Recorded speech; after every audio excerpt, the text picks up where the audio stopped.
All right. I think let's get going, shall we?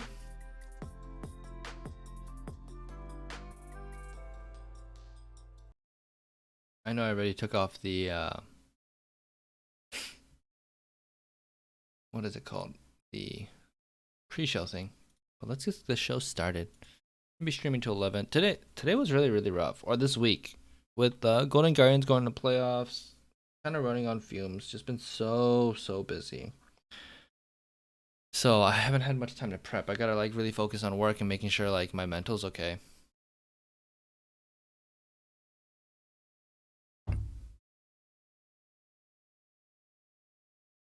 And therefore I didn't prep much. But luckily I prepped for last week and we didn't get through everything we wanted to last week on the show. So because of that, I got some content. Hopefully we get some more content. You know, I love it when people are on stream like you, Seth, and they're just able to tell me, "Hey, I want to talk about this stuff. I want to talk that one." Like ask me questions and I will happily just talk off the top of my head about some of these subjects, you know? So today we got esports work-life balance. That's at the front. Let's admit. How should I even say your name? I don't remember how to say it, Seth. Most of your subscribers come from iTunes, Google, and Spotify.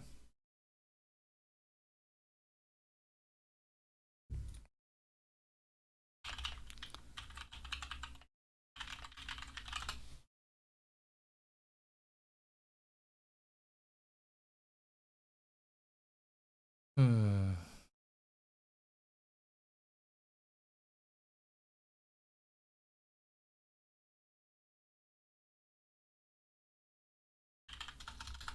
Spotify podcast discoverability. Well, that's Spotify saying it.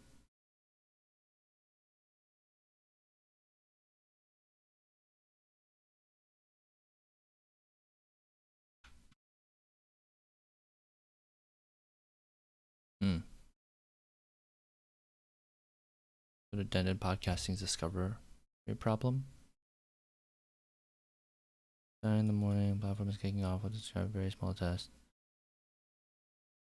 Please tell me your website. You're at least also on Twitter, for blogs and linking out to things that you want to talk about and any sports stuff.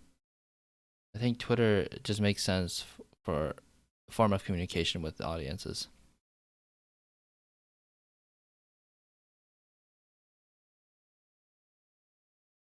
ILATs. All right, let's say ILATs. That works for me.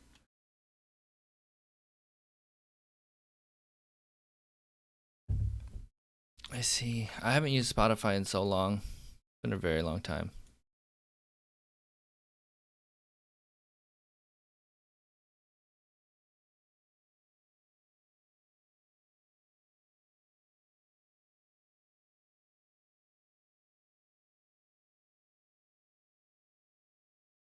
How's your podcast going? Are you happy with it?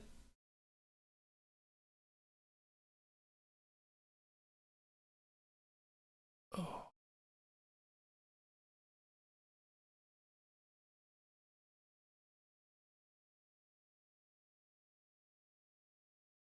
Hmm. Did I tweet out yet? I did, right? Twitter.com/.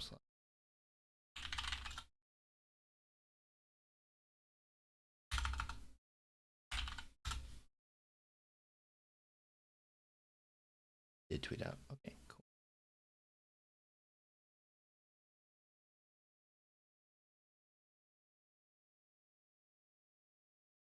Wait, why won't my really annoying? My chat window won't automatically scroll anymore.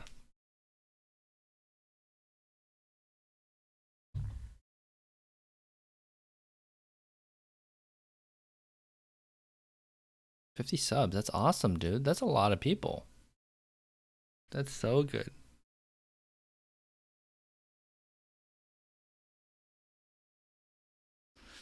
All right, let's talk about esports work-life balance. I know this has been a trending topic a few weeks ago, so I'm a little late on the thing, but I wasn't even sure if I wanted to talk about it.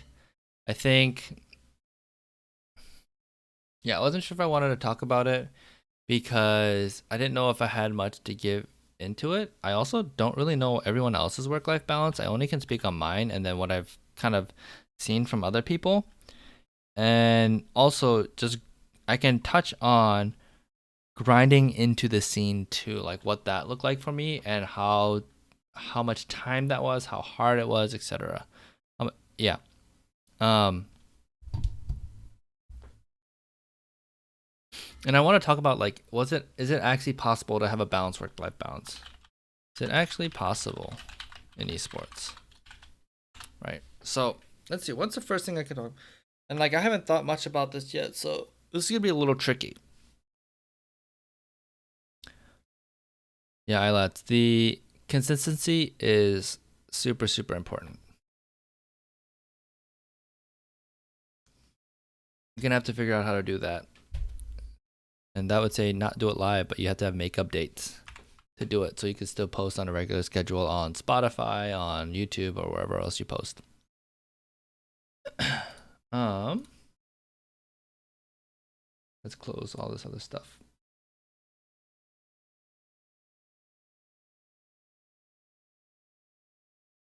So what does my work-life balance?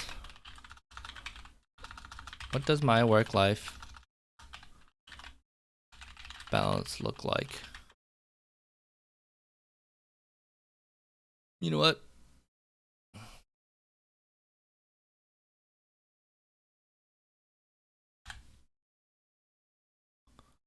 Come on, let's get this. Do it like this. Get that. Let's zoom in a little bit so you guys can see well. Yeah, that's good. I think that's okay. Maybe like this. Oh, let's not mess with that. 150. That's illegible, right? Do I need to just up the font? Maybe I should change it to 18. Yeah, there we go. That works.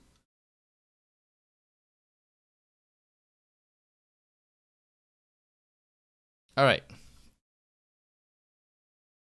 Let's start this over. So, what did my work-life balance look like grinding into esports, right? So, what my work-life balance looked like when I decided to like really go hard, you know? Working 40 hours a week, full time in engineering. I was pretty lucky where I found a job that actually I could work 40 hours a week. I think there are other companies that I interviewed with and that I've had friends at that worked more than 40 hours a week. I know we say that 40 hours a week is standard in America, but really, I don't know. I think with like everyone says millennials are lazy, but I feel like with the millennial generation, we've ended up working a lot harder and longer hours to make more money and to find more success and get through, right? And then also people just millennials tend to have like a side hustle. So I don't know how true it is that if the average American actually works 40 hours a week, but I was pretty much working 40 hours a week, which was really nice. There were some weeks where I worked 50, but most of the time 40 hours a week was pretty standard, right? So then before I got really into esports, before I knew I wanted esports as a career, I was doing a podcast, right? And this podcast and community building. And this was probably, I was dating, but you know, it was long distance for the most part. And I was living a very single life, like non-married life. So because of that, I was probably playing games and interacting with the community, maybe 2 to 4 hours a week. Community interaction, maybe 2 to 4 hours. 1 to 3 hours a day, and then I was actually maybe we'll do 1 to 3 hours.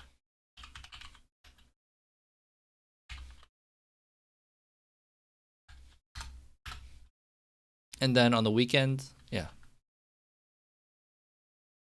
a day, right? And then podcast prep was probably 1 or 2 hours a week. Yeah, I think that's about right. Right? And then administrative stuff, I would say 2 to 4 hours a week again. Admin stuff. And then I would say once things got really, really busy with the podcast, when I was really trying to push this and try to learn and everything, I was probably working on like 2 to 4 hours a week on content creation, social media. Yeah, and then maybe I probably spent. Actually, I wouldn't say podcast. I would say like this is 3 to 5 hours a week because I would listen to podcasts. I would digest content. Let's say watching. Let's just say actually, yeah. Let's say, keeping up to date. I would say I was digesting probably 10 to 20 hours a week. I would say 10 to 15 hours a week. Yeah. Digesting content. Digesting relevant content. Right? So then, what does that even add up to? That's 10, 12, 15, 18 to 15, 20, 28, 31 hours a week. Oh, I forgot about these days. So this is 2, 7. Math is hard. Let's say this is a week. Then this would be, let's say 10 hours a week. So suddenly this is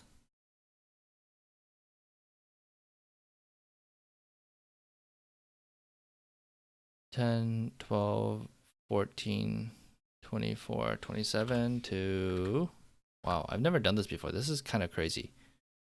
15, or 20, 28, 38. 38 hours a week. Total on podcast community. Right?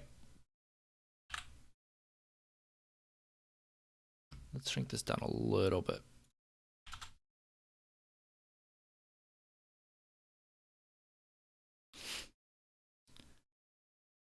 Yes, playing into my advantage was not having children. Otherwise, this would be so much harder, right? That's what I'm preparing for. I'm gonna have kids. I don't know, relatively soon. Maybe not relatively soon, but I plan to have kids soon. And yeah, so this was before. Yep. And then what ended up happening was once I got serious trying to get into esports, I woke up at 5:30 a.m.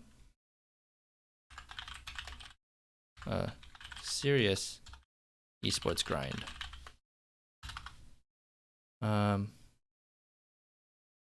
Say this is serious esports grind.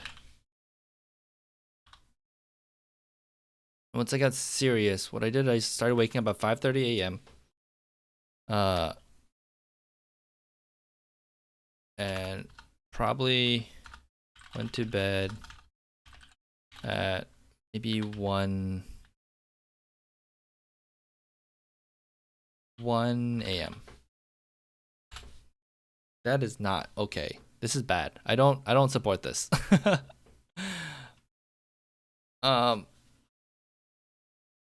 Why did I do that? From 5:30, so for 2 hours in the morning, from 5:30 to about probably 8, I would work on Weldon's podcast. So this is the Weldon Green podcast. And then from probably 9:30 p.m. to bedtime. Oh, actually, let's do this. I would work on Walden's podcast. From that time to that time. And some random time during at work because I was a bad employee.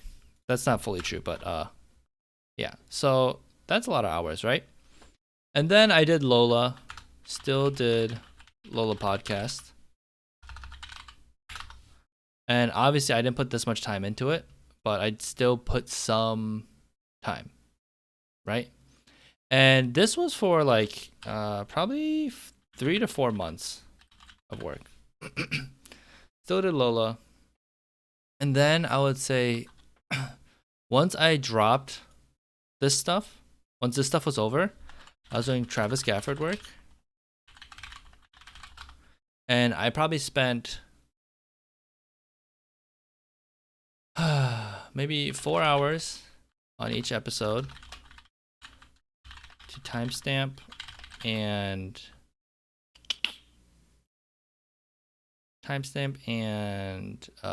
publish. Timestamp, publish, and mix. Actually, I'm gonna make that 5 hours. No, it's probably 4 hours. Subset. Create shorter excerpt for YouTube and mix. And then I would say I spent probably 4 to 8 hours creating a social clip.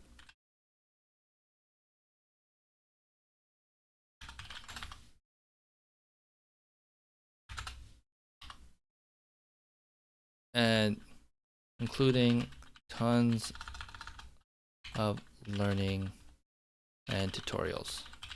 Right? So this is not realistic. This would probably take nowadays it takes me about 2 hours to do one of those social clips, maybe an hour.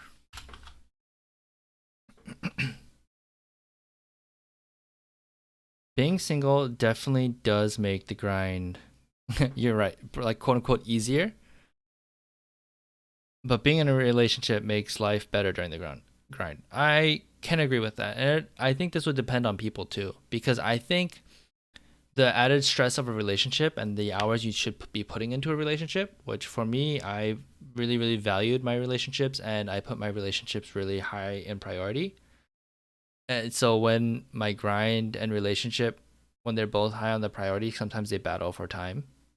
But finding the right person and also just knowing what you can give into a relationship is really important, I would say. So I think it goes back and forth. For some people, it's really distracting, and you end up putting your significant other in very, very difficult situations because it's not a healthy relationship. Unfortunately, that's like really sad, but I think that's very true for some people. um,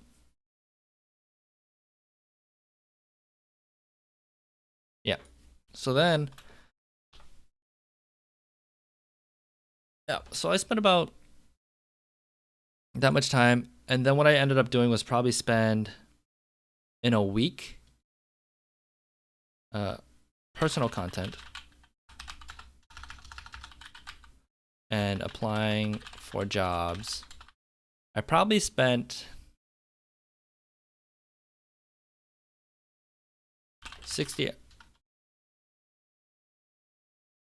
Oh, okay, actually, in total, during the busiest times, I spent probably 15 hours a week on, I'll call it freelance gigs, right? I would say actually maybe more than that because I did more than that for Travis. Then I spent probably 30 hours a week on personal content. After I quit engineering.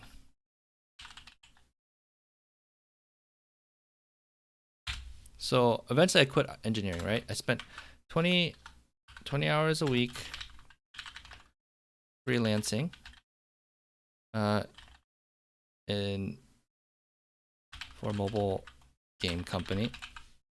I spent 20 hours a week on esports related freelancing. I spent probably 10 hours a week on volunteer esports related work, and then probably 20 hours a week on personal content creation, and then probably 15 hours a week job hunting. So that's a total of 20, 40, 60, 80, 95 hours a week. Is that right? Does that match up? How many hours are there in a week?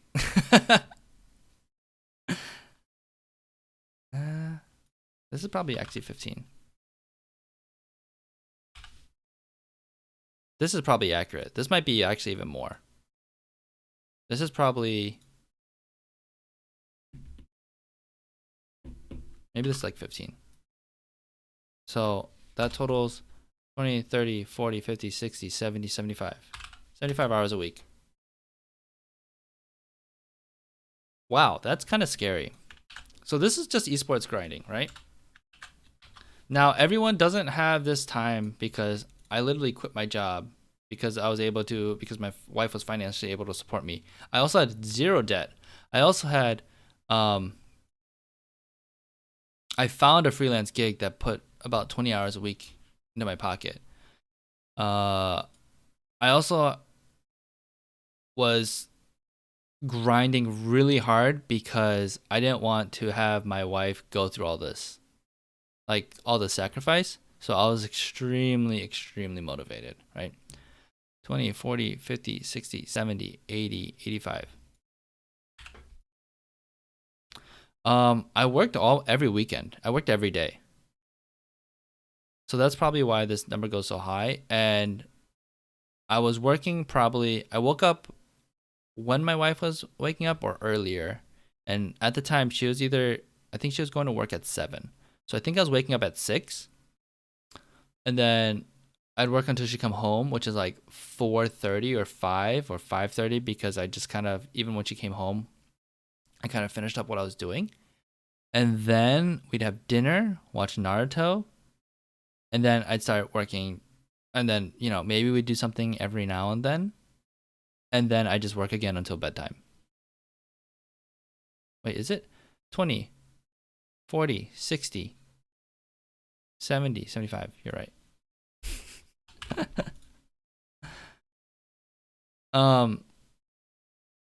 So I really, really was pushing super, super, super hard at this time.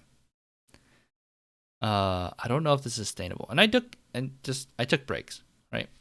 So let's talk about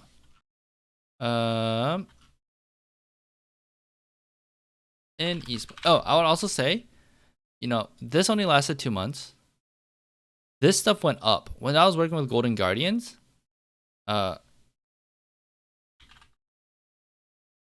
this went to close to 30 hours a week. And this went to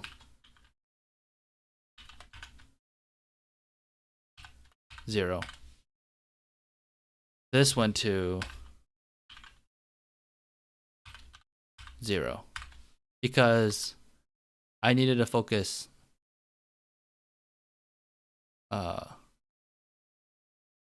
Actually, this might have went to 40 because I was still probably doing Travis stuff.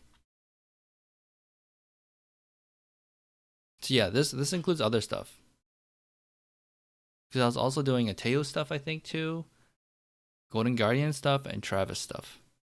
So I would say this probably took up 40 hours a week at least of paid work.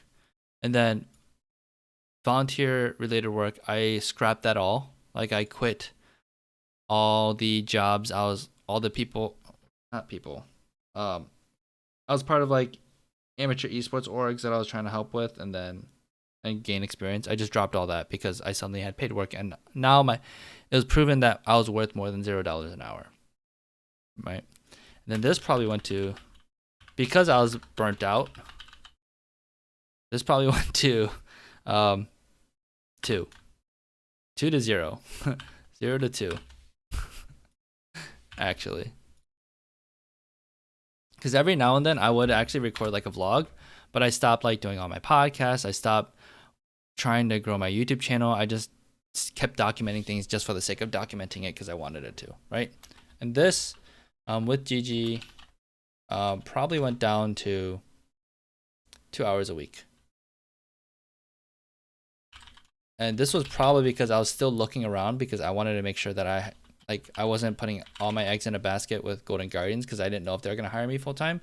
But I probably browsed like LinkedIn, Monster, all my like notifications every now and then in bed or on the toilet, whatever. Yeah, so this totally changed things up, and I probably started doing less work because I was so burnt out or like just tired that I decided to use that differently. Okay. Now probably what a lot of people are talking about, right? You have to remember, I was used to this. And when I was in engineering, I was working 40 hours a week, hating my job. Suddenly I had a job that I was so excited about and wanted to put more effort in. And then the newfound motivation that I had, instead before I got in esports, of trying to get into esports, the new motivation I had was I need to secure a full-time job. I need to get over, like, prove myself that I was worth the hire because I was super insecure and had tons of imposter syndrome, right? And then also I thought, like, okay, I'm making okay money. I need to make more money. I want to make more than I was as an engineer. And actually what Golden Guardians offered me was wasn't that far off of what I first started making as an engineer. Like even as an intern, even as a full-time after like my first internship. So it wasn't bad, but it definitely wasn't good. And it wasn't a lot compared to like what I saw in engineering, but I wanted to really make a sustainable living and not have my wife have to carry the family so hard financially, right? Which I have no problem with her making more money than me. That's awesome. I'm really happy that that happens. But I wanted to contribute. I wanted to we're living in LA, expenses are more, buy a house, have kids, all those kind of things. This is suddenly stuff that's in the back of my mind, which makes me want to work harder, right? I had something to prove. And I literally was asking, like, before COVID happened, like a year ago, for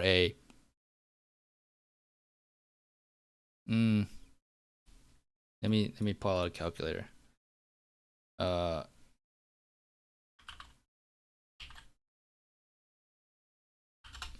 Yeah, I was asking for like a 30% raise. I was asking for like a 30% raise. And they said, yeah, this is totally doable. And then COVID happened and suddenly, stuff happens. So in esports, what would I say my work-life balance looks like? I would say that I probably worked 40 to 50 hours a week. And honestly, I'm able to, when I first started, first year, I would say I worked minimum 50 to 55 hours a week. What was that too? Lots of editing work. Lots of collaboration. Lots of social media help. Lots of brainstorming / event planning and coordination.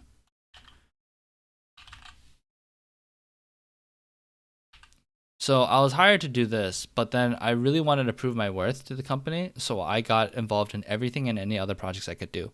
So therefore, that bumped up my hours. To be honest, editing, like, I don't think editing is a 40-hour-a-week job because with crunch times and everything else, and also most editors, like, they're not going to just be like, hey, I'm going to put this out, and even if I'm not happy with it, I'm going to release it, which I think is also a problem. I think there's a reasonable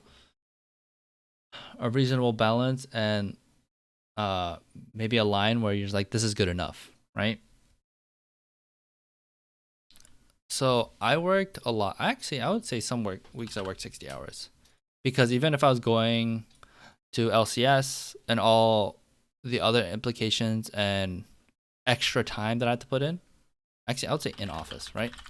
And realistically, I would say I catered a lot of my media consumption to help me to be efficient, to help me with my career. So I would say, like, even everything I watched on Netflix, all the games that I watched that I didn't need to watch, but I felt like I should watch to keep myself like up to date. I would say that's like 20 hours a week. Media consumption outside of work, learning related to work.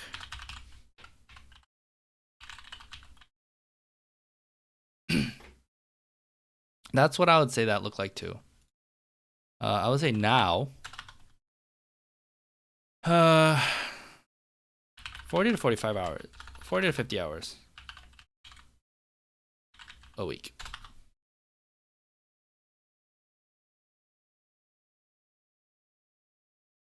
I think that's actually true. And these 50-hour weeks seem like a lot of time. So what do I do now? I would say I do maybe 10 to let's say 20% of the time doing editing work. Maybe less than that. I'll bet 60% of my time is managing freelancers slash ideation, production. I'll say production of social content. Maybe 50%. I would say maybe 20% YouTube player content. Player YouTube channels. That's player YouTube channels. And I would say this definitely does not add up. 15, 20, 35. So then the rest of the 15 is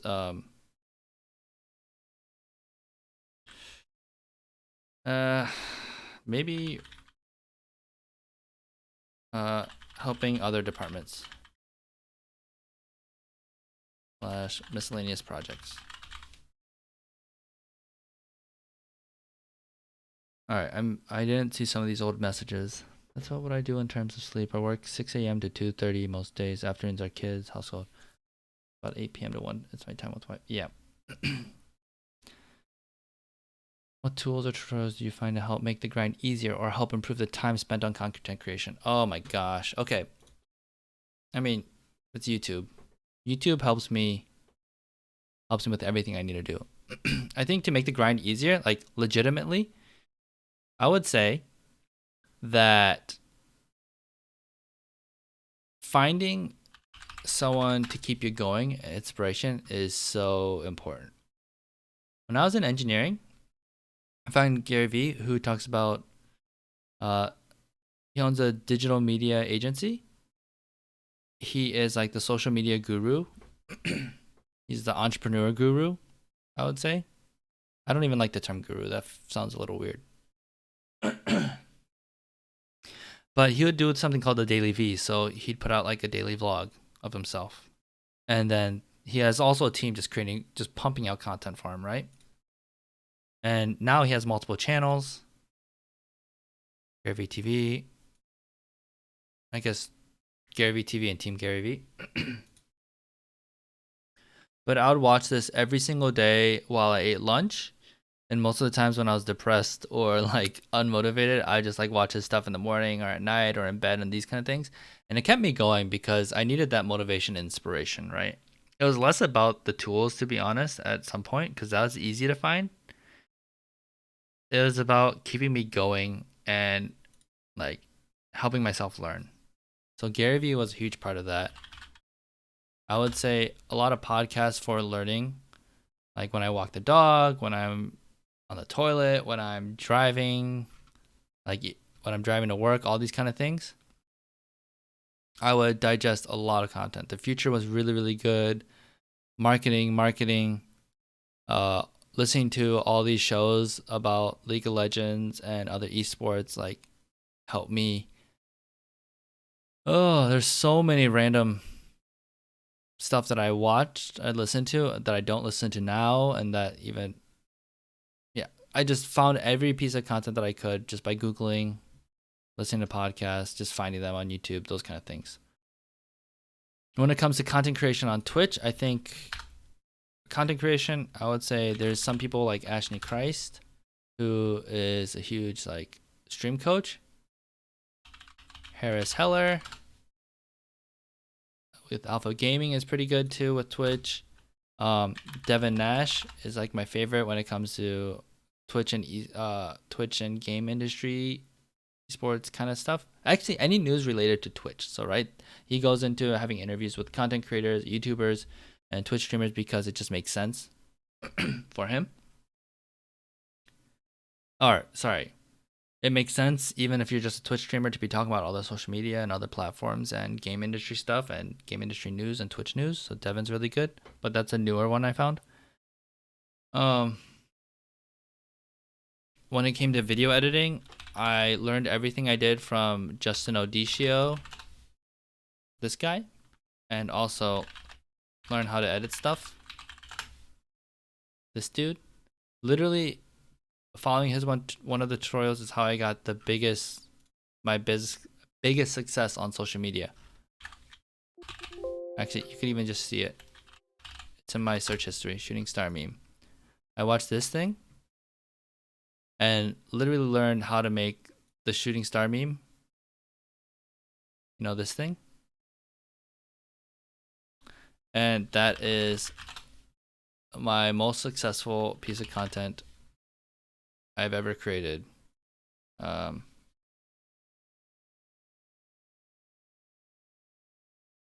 Where is it?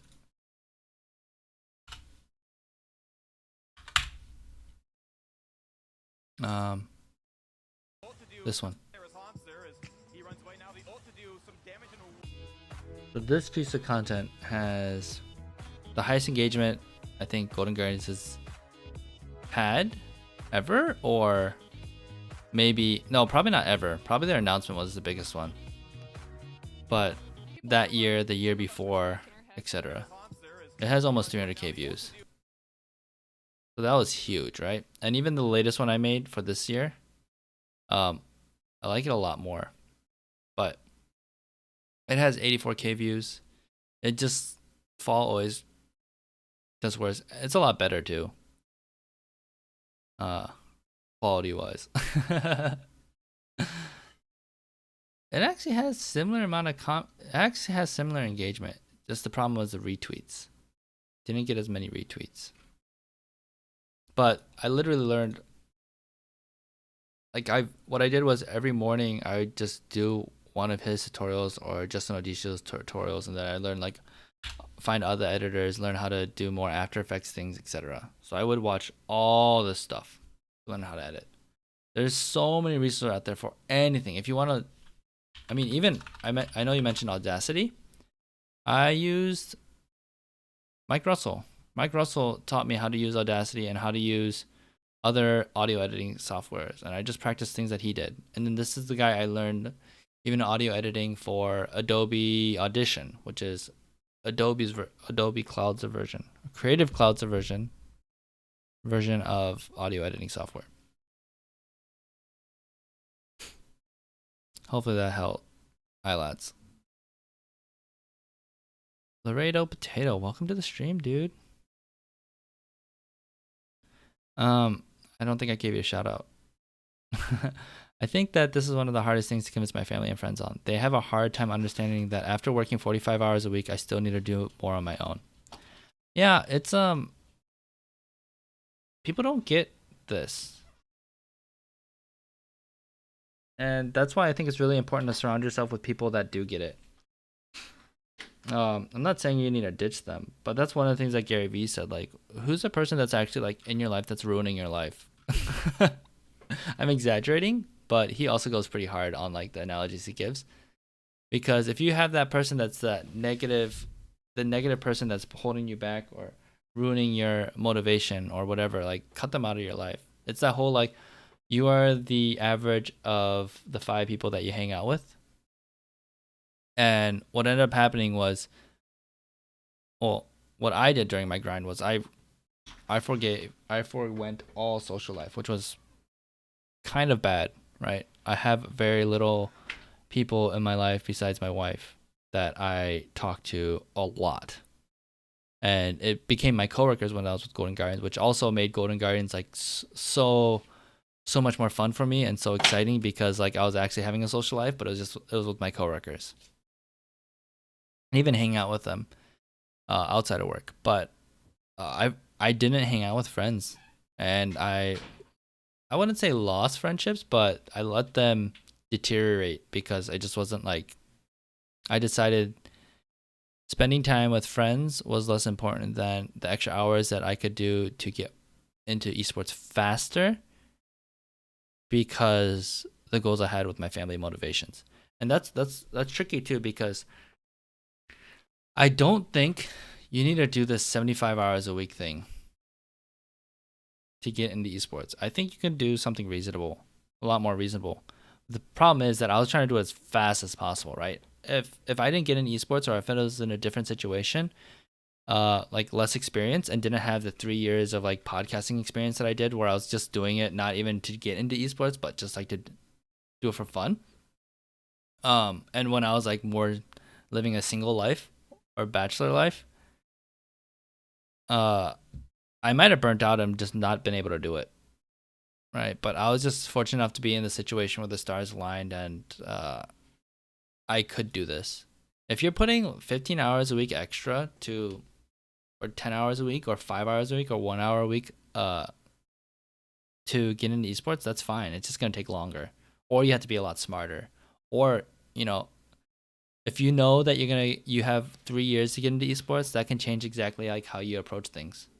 If you know that in high school you can take once you get into college, if you go to college, you could change your major or cater your major towards certain esports roles. You could be more efficient, right?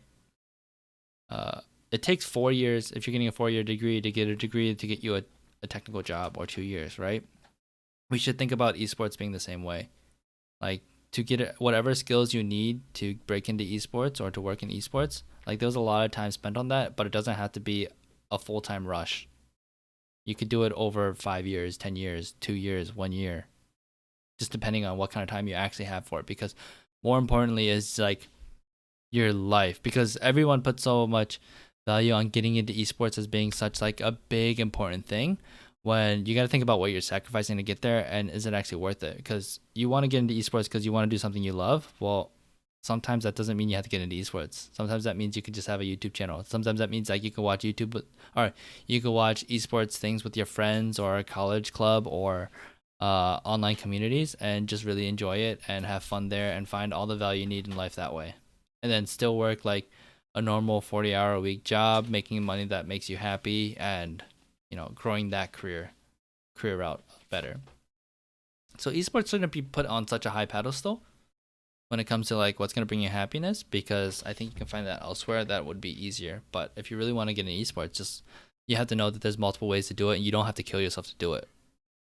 But if you can't put in the time, a ton of amount of time, you just know you have to be a lot more patient, which is fine. Because if you think you're going to get into it in a year, it's probably going to take 2 years or 3 years. If you think it's going to take 6 months, it's probably going to take 3 times as much. You know, that's what I find happens a lot.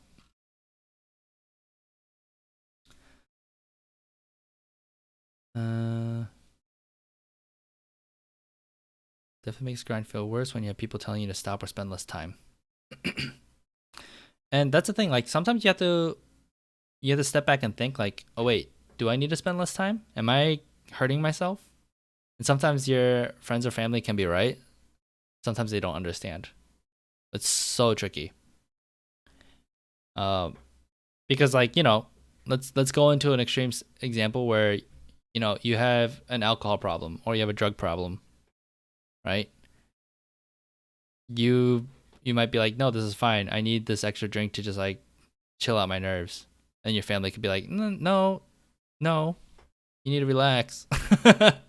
You need to stop. You need to cut out alcohol out of your life. Those kind of things, right? Um, it's very tricky. And obviously you have to, you need self-awareness to figure out those decisions. And that's why I like talking to people, finding a community like this one, like, in our Discord, making esports.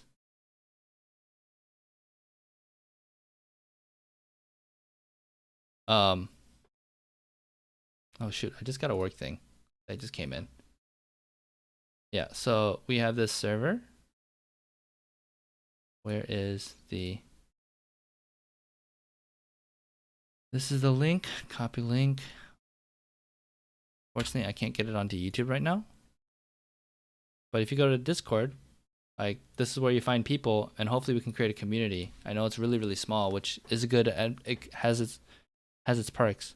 But like, finding people around you to hear their stories and see how they do it, like, I think that's a big deal. It's a really, really big deal.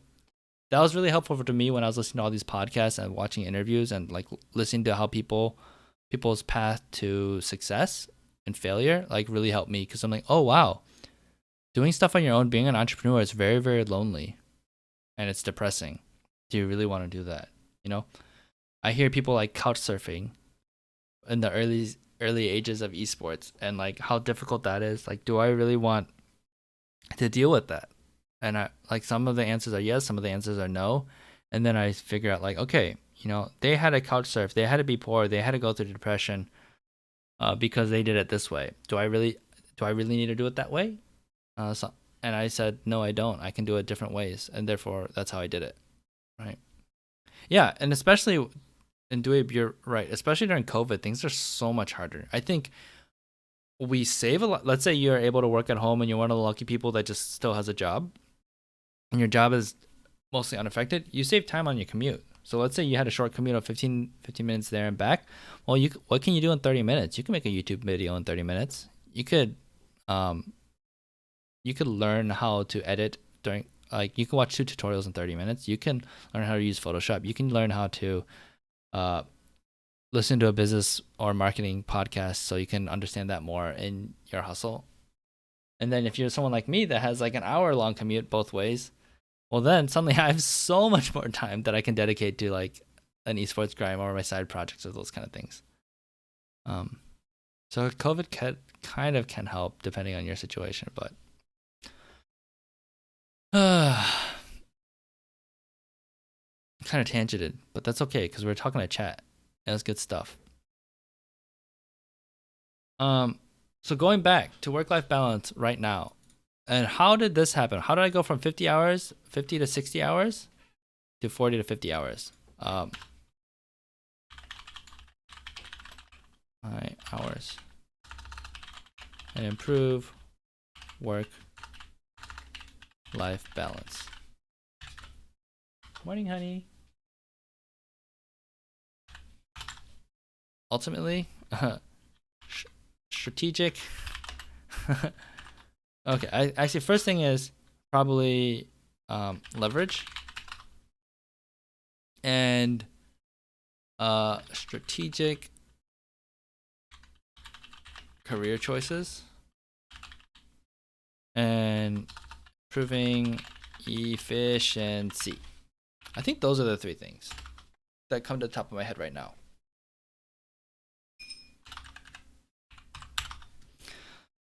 So the leverage, literally, I have leverage because I am good at my job.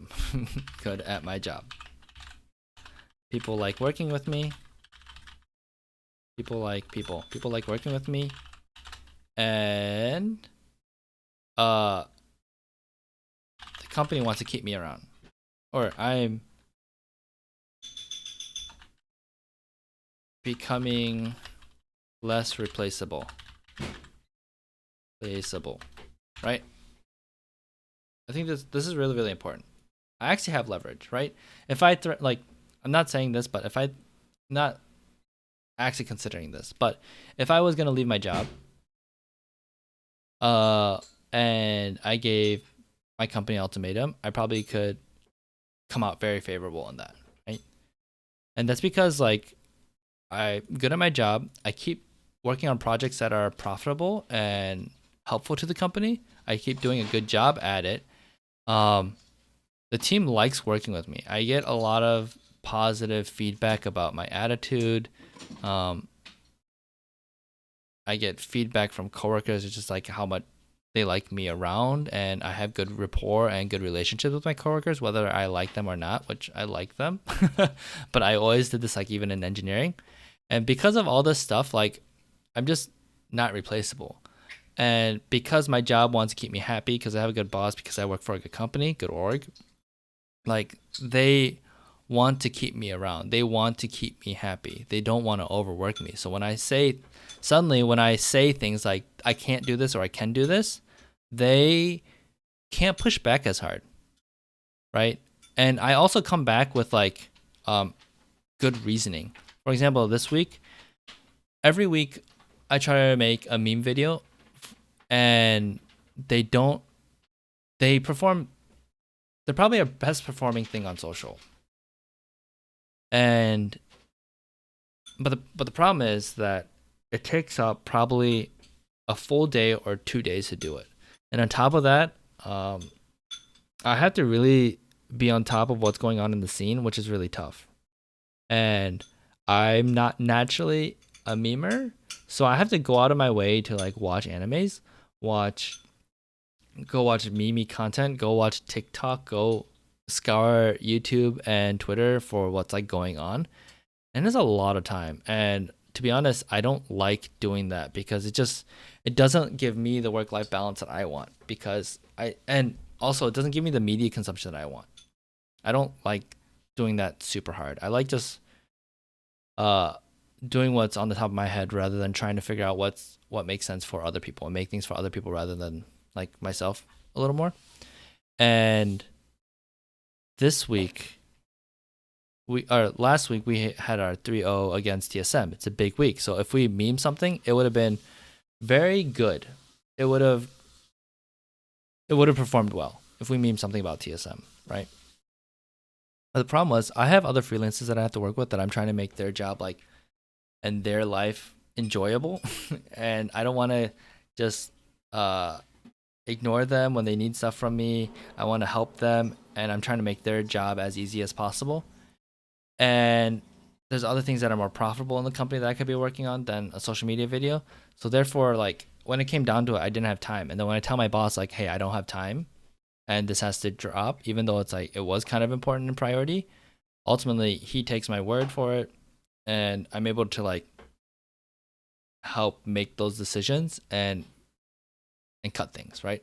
He could tell me to work on it, and then I'd have to spend an extra 20 hours or 10 hours, and suddenly I'm working, instead of 40 hours a week, I'm working 60 hours a week, right?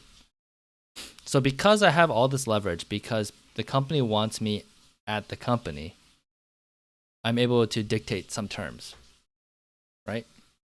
And also, it depends on what your job is. So I think I made strategic career choices. I'm not doing social media management because I don't want to be on the ball all the time. I want to turn off my phone. I want to step away from the computer. I want to step away from League and WoW and all these other games. Like I don't want to be on the pulse every single day 100%. And that's what social media management do. So I stopped doing that. I said I don't want to do this anymore. I want to step away from that and work on like maybe content creation, you know? Less editing. I'm doing less editing. Because also, when it comes to my future career, I saw that I probably be putting a lot more time into this. I don't think my career trajectory looks the way I want it to be as an editor. So I decided I don't want to do as much editing work. Instead, I'm trying to do more managerial work. maybe managerial is not the right word, but I would say I'm trying to be. Oh, it definitely is because manager's in it. So my focus right now is being a product manager, and luckily I'm in a space where I can still like edit and be creative and help with social and help with our YouTube channel. But ultimately, I wanted to find something that would fit my future goals.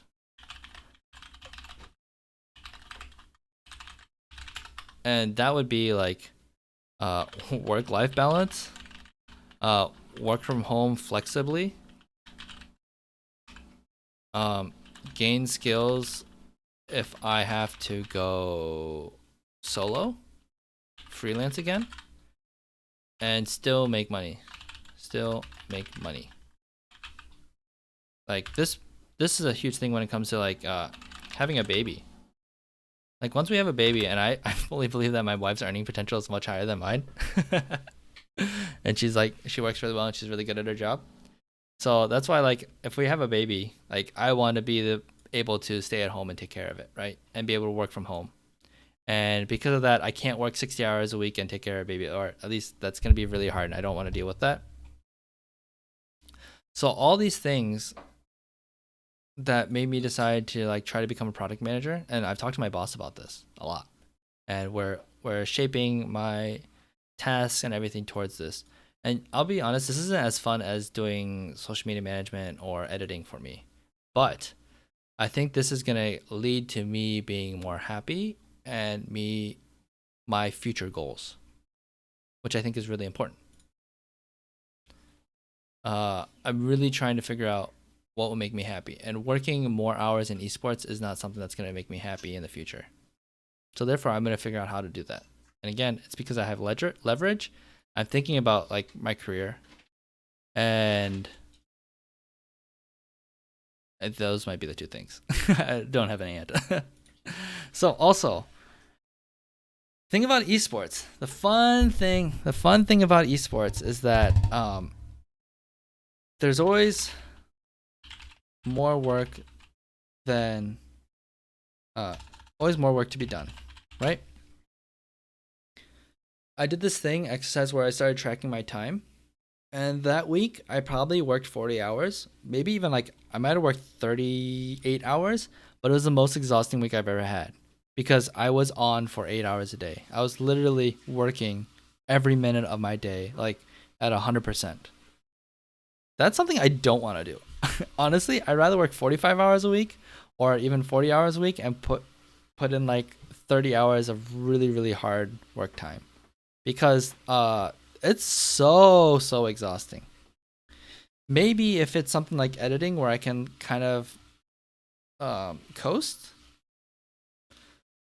that might be better. But if I'm working 40 hours, like really, really hard, efficient, productive hours, while I'm talking with freelancers, brainstorming content ideas, testing content ideas, doing research, like that's really taxing on the brain. That's really, really hard. And I think the average, I saw a stat, or I heard a stat, that the average American is working 1.5 hours a day. Like legitimately working 1.5 hours a day. I'm like, wow, that is pathetic. And then I remember, like, as an engineer, I probably worked realistically like 3 hours a day. Some days I came in, barely did any work, answered emails, and I didn't like really do anything. There are some days in engineering where I worked like 10 hours straight and I was just dead tired when I got home. Like it was absolutely exhausting, right? So ultimately, I think what happened was improving my efficiency in work helped me work less hours. Like I clock in less hours, but I would say I work so much more effectively, right? This comes from rest, like getting good sleep. This requires strong organization, motivation, and goals, I would say. I had to really like make sure my to-do list and my notebooks and all things I had to do were really spot on to just keep me going really hard. And ultimately getting better at your job like makes this happen. Because if I'm trying to figure out like how to edit, but then I have to spend every 15 minutes looking up a tutorial, that takes me out of the flow and knocks me out of flow state. So Staying in flow state is also a big thing. I'd say that's pretty huge. So because I've done all this kind of stuff, that means I have a better work-life balance. 40, 50 hours a week. I know some people would say they only work 40, but I love what I do. At least I love my job. I care about my job. I feel impactful about my job. It gives me happiness. So I'm happy to work 50 hours a week on something that does that for me.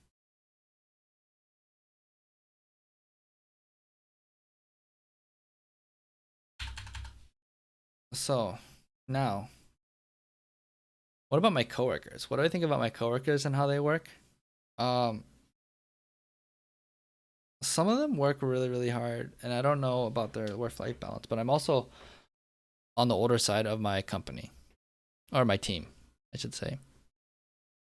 If I were in their situations with what little or what ignorance I have about their situations, um, I'd be willing to work harder, especially to get ahead and to learn those skills, and also like work being very central in my life. If I were them, I think. But I it wouldn't be sustainable for me in the long run. And obviously I've already limited from like working 60 hours a week to 50 hours a week to 40 hours a week. So I think ultimately the biggest problem in esports is that because it's not a hugely profitable company industry, you have to hire cheap and work hard, right? And actually you honestly see this a lot in engineering. So I kind of wonder if work-life balance in esports is over exaggerated or not. I definitely think you find more people that work like 80-hour weeks in esports than in other industries. But for the most part, if you're good at your job and you have a good company, you don't have to go crazy. And it's because you're trying to make the company money, right? If you have good leadership and good hiring and good skills, I don't think you have to work like crazy. But that's not the situation for everyone. So I think you do have to pay your dues because ultimately, again, esports doesn't make a ton of money. They're losing money for most organizations and most companies. So therefore, like finding ways to make money is very, very necessary. And because people might not be good enough at their jobs, or hiring is not able to hire people good enough at their jobs, or the people leadership is not able to have the right business model or approach to esports, therefore people need to add more hours to it.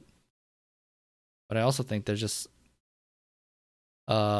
something where there is a diminishing returns on investment. Diminish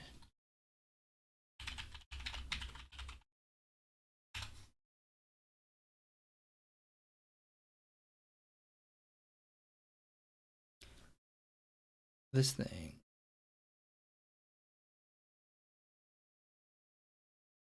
Think about the hours you spend and the efficiency of the output, right? You spend this much time, you're good, you're good, you're good, you're increasing return. But then after a certain point, after 40 hours a week, after 20 hours a week, after 80 hours a week, whatever that number is, you know, each hour you put returns less for that hour compared to this. And at some point, you actually have a worse product because you're just spending too much time. You're burning out. The next project next week because you didn't get enough sleep and you were overworked yourself, like is bad and not as effective. I think this happens in esports, and I think business models happen like this. Um, if Team Liquid put out a documentary video that was 80% polished as it comes out now, does that hurt viewership? If they had a typo in one of their lower thirds, does that hurt viewership? I don't. I don't think so. So therefore, like the amount of polish and effort and maybe pride that people take in their work, or where their focus, they might be focusing on putting their hours and efforts into the wrong things, that aren't value added, I think that's where a lot of people can burn out too. And that's again like what improving efficiencies. It hurts my soul a little bit when we put out like Upsearch is one of the YouTube channels we just started. Like these thumbnails, actually they're getting a lot better. But these thumbnails aren't like super great and amazing works of art, right? They're just text, some crops, some good or bad crops, and they're not like, they don't look amazing like Matt Diavella's thumbnails, for example. They're not these works of art, right? But this gets the job done. He's got 32K views on this. So if you spent 15 hours creating this in Photoshop, but an hour trying to figure out the thumbnail and title, versus if you spent, you know, the same amount of time, but spend more time on creating the thumbnail, like the actual process of creating the thumbnail in Photoshop versus figuring out the title and thumbnail, what's going to be more effective? What's a better use of your time? Probably spending more time thinking about and coming up with the right thumbnail and title concept. So I think that's a huge thing where people are not allocating their time correctly, or sorry, efficiently.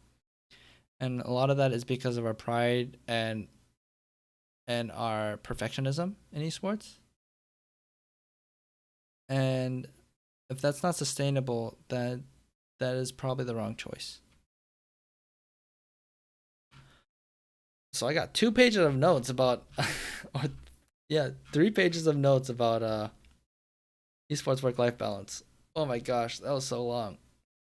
I know we tangented, but I don't know. Did you guys think that was an interesting topic? Was that a good topic to talk about? Any other thoughts? I'm trying to figure out if I should use this on YouTube or not.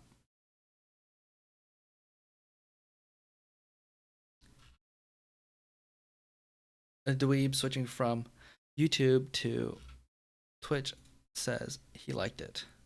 Much appreciated. Ugh.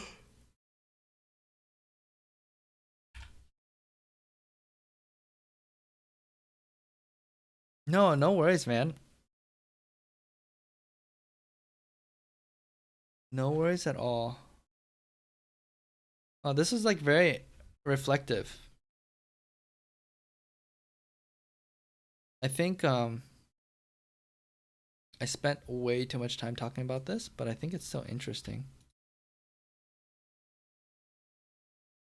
All right, you wanna do it? Dweeb, let's practice. Actually, you don't have to help me with this, but what is a thumbnail and title for this for this uh for this video? Thumbnail, title. For anything super long, I think for the title. Hey, Lauren McLaren. How's it going? Welcome to the stream. I haven't seen you around here. Not to put you out on the spot.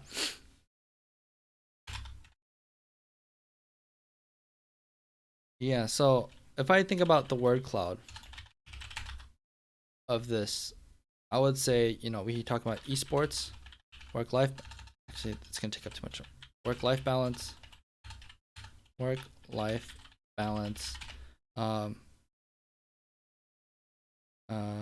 Career development. Burnout. Motivation. Working efficiently. Biggest problem in esports is burnout.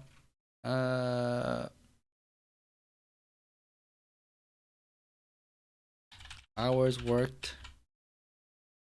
Esports industry hours compared to other industries. What it takes to get into esports. I would say like this is like Oh, efficiency in esports, running a profitable business. So I think these are the words that come into my head when I think about the talk that I just did. And then I think about like, okay, so what is that title? What would make you click on it? Being efficient in esports. And let's talk about why this is good and bad. I think one, this is kind of what we're talking about, right? But and then this is where the thumbnail and title really come into play.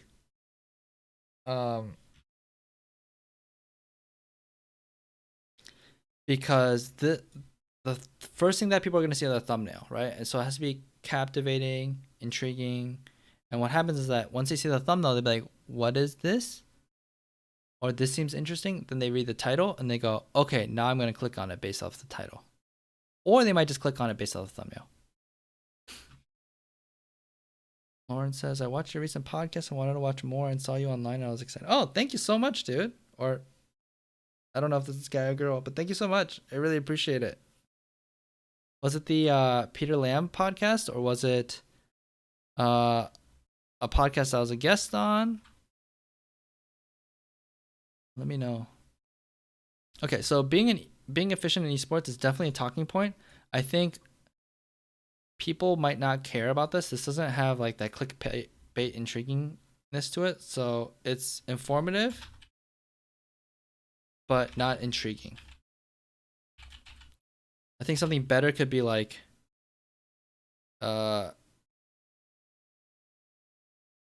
esports is running inefficiently.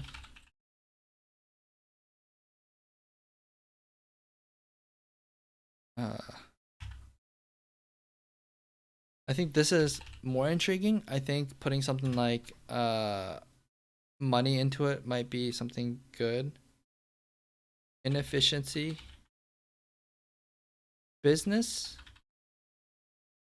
inefficiencies is driving esports, is making esports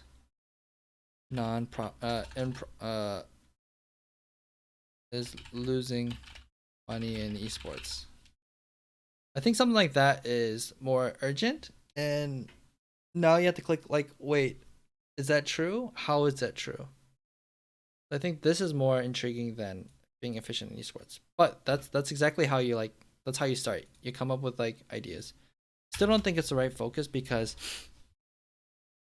actually maybe it is because I feel like the person interested in this talk or video would be talking about would be they would want to know.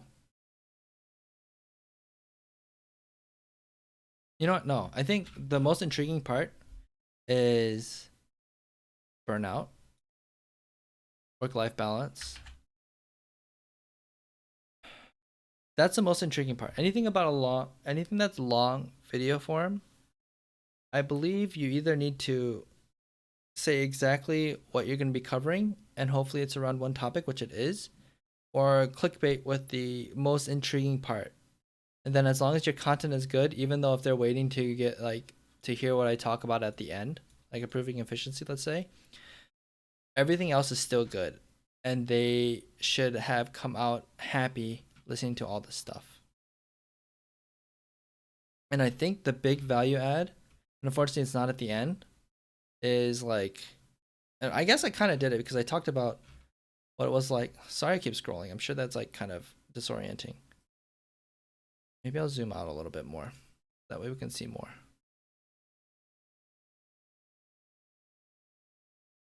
I think we talk about how many hours it took, which might be interesting before I got into esports.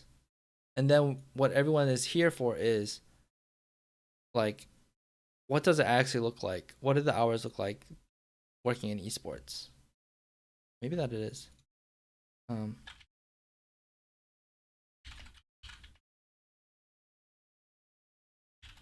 Does the work life balance in esports actually look like? I think actually is always pretty strong because then the audience has to think about like, wait, is my preconceptions or my knowledge actually the truth?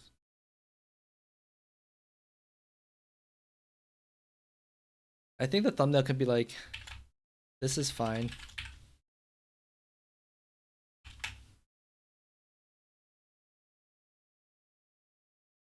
Something like this. I think that might be pretty funny.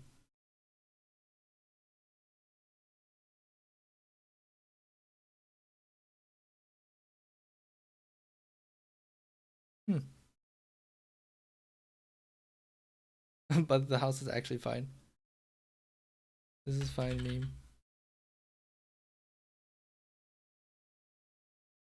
Ah, okay, Lauren, you saw the podcast with Peter Lamb. Thanks. That one unfortunately is not getting views. I'm sad about that. Very sad about that. It only has 11 views. I still appreciate the 11 views, but it's not 12 views. It's not performing as well though. Audience retention is only 2 minutes so far. I'm excited to see what this graph is gonna look like because I want to see what where people are skipping around in the timestamps, but people aren't watching much of it. I think like this is actually I've really enjoyed this talk. I know I've only done 2 podcasts so far in this series, but it's oh, it just updated. It was a really good and enjoyable talk. I think it's super interesting. I tried something different in this too, which was really tricky, and it kind of didn't happen the way I was trying to force it to, but still I liked it, and it's making me think about future formats of podcasts. Before and yeah, before and after.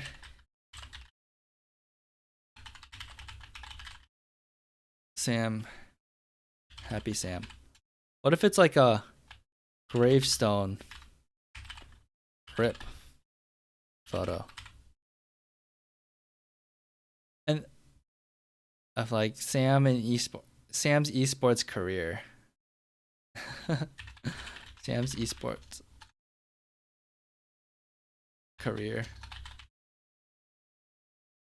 Like established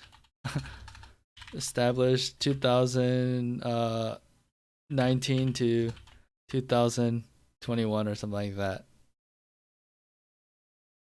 That'd be pretty funny. Or even like maybe there's something with burn. I think burnout. This is a big one. I think burnout is the focus, and it could be like how to avoid burnout. Esports. Why are people burning out? Which when I record these things, the best thing I should be doing is, or the most effective thing I should be doing. Hey Julian, hey Pandit, welcome to the channel. I think, oh man, what was I gonna say?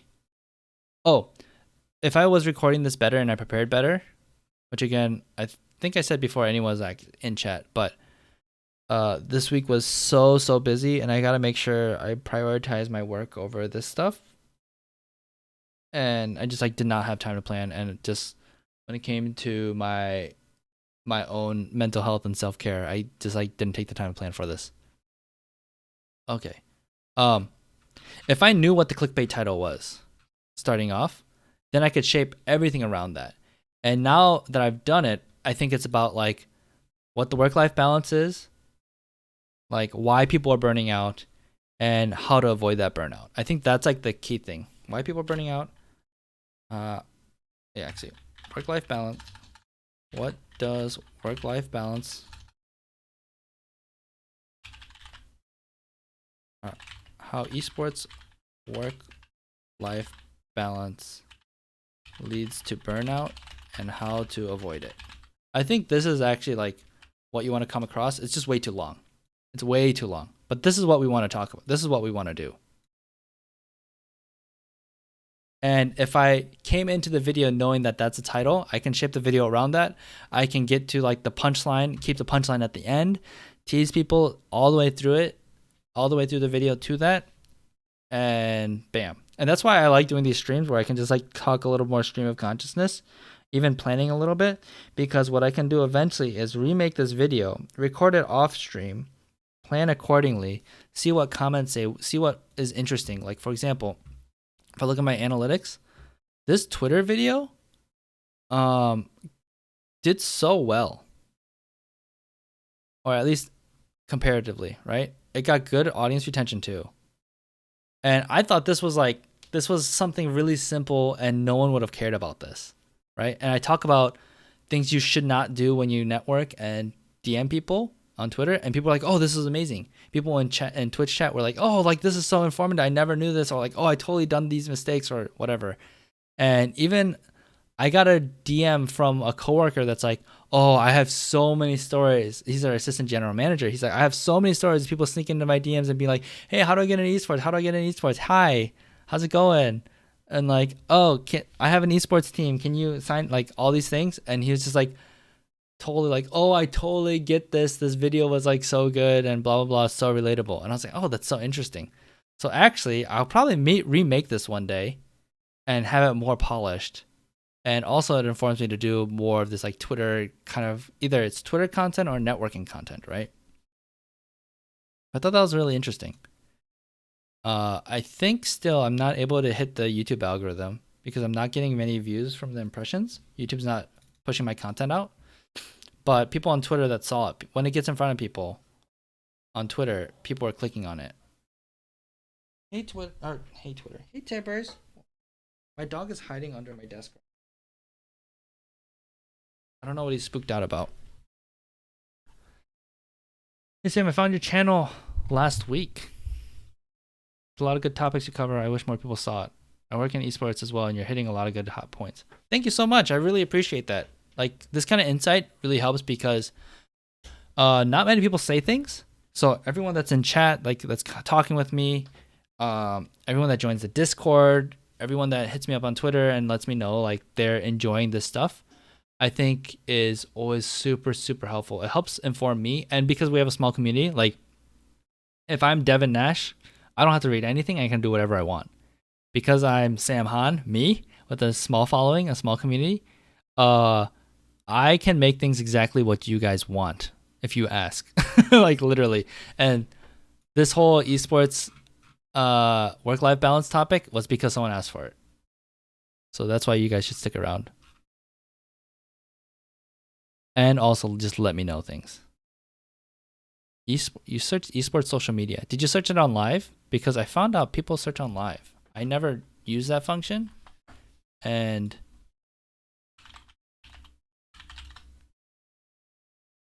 oh, that's my face. Wow, that has 98 views.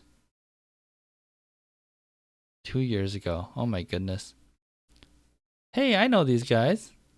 I know if you filter live, do I pop up? Probably not. Oh gosh. You search esports and it's just like boom. So many things. Esports is not a good phrase to use.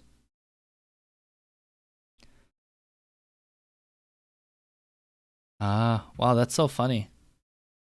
I should watch that video sometime again. I've been wanting to go back and watch some of my old vlogs and talk about them. I don't know if that'd be interesting to you guys. Oh yeah, Lauren, you put like I want to add that title too.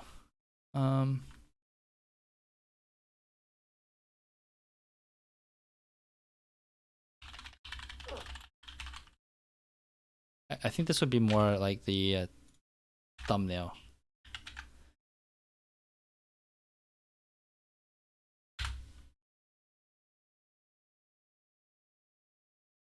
Yeah, but these are the things I think about when I do title and thumbnailing. This is kind of the process.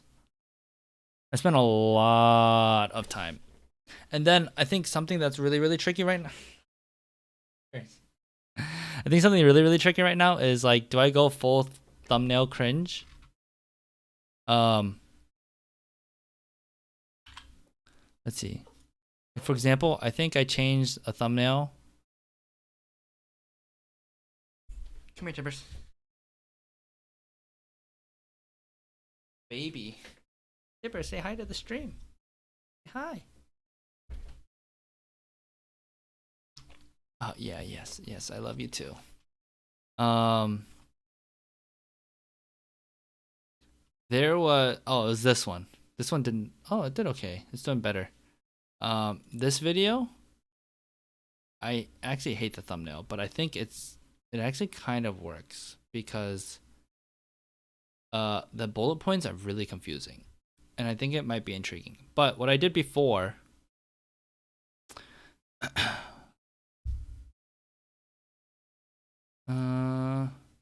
when I go through this resume, what I want to do is this is Alex. Okay. Oh, Alec. So this is the thumbnail I used at first, and I really like this thumbnail. But I honestly think that for my audience, this doesn't make sense. Indeed, I'm totally up for a YouTube audit. 100%. Uh, I think I know YouTube decently well.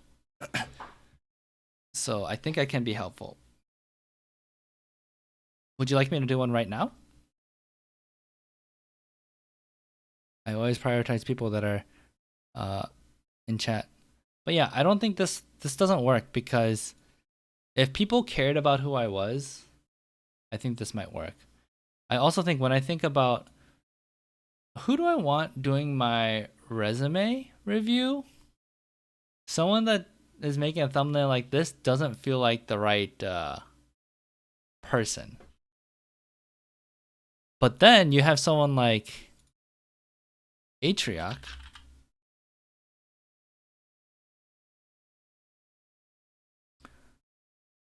who does have a subscriber base, does have a Twitch base, where I feel like you just want a good thumbnail that's people get intrigued to click. Where is his resume review?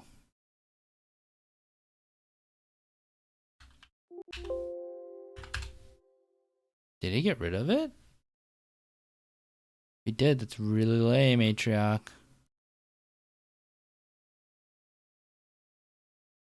Um,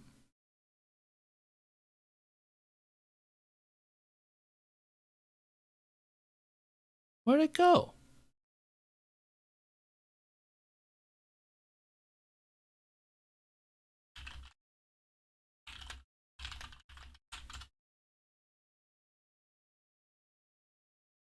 This one. I guess this isn't as like memey as mine is.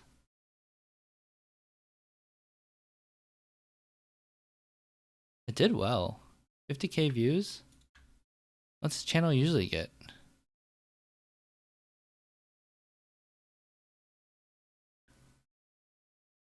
20, 30, 30, 30, 24, 20.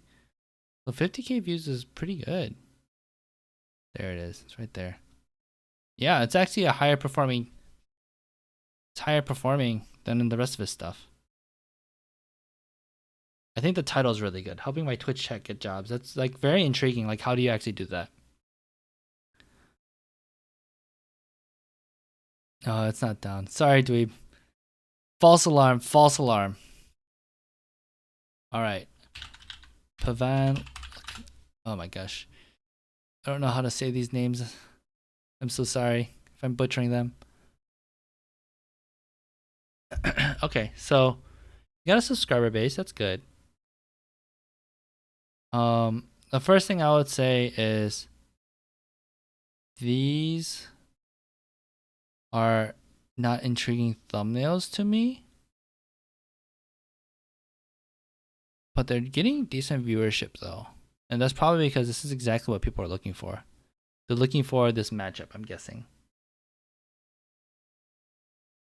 And they're just, are these just stream highlights that you're pulling from his stream? Yeah, he has his Twitch. Yeah,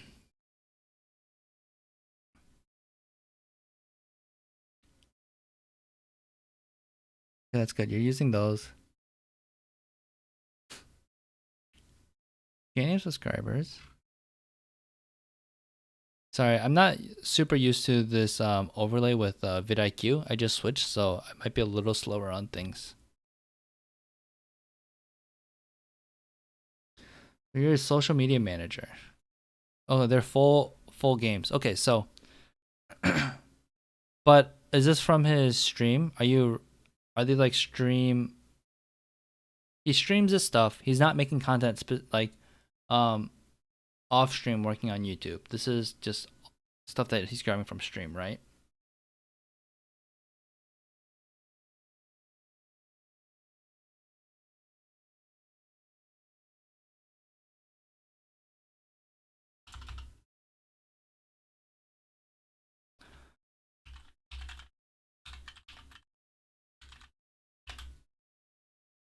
It's a mix. Okay, that's good. So I have this posted right here, but you can't see what it says. But I'm gonna write it down. For streamers, there are 5 types of content that work well on YouTube. From Jeremy B, aka Gaming Curios. Curios.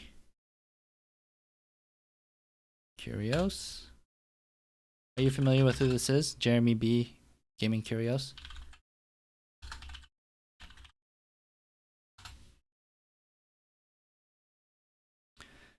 This guy, okay, let's go to his personal channel, which is very small. He's just starting it. But this guy's a full-time YouTuber. He hasn't really done much editing in a while, but he manages publicly that he likes to talk about all these channels. And he makes full-time income doing this, lots of money.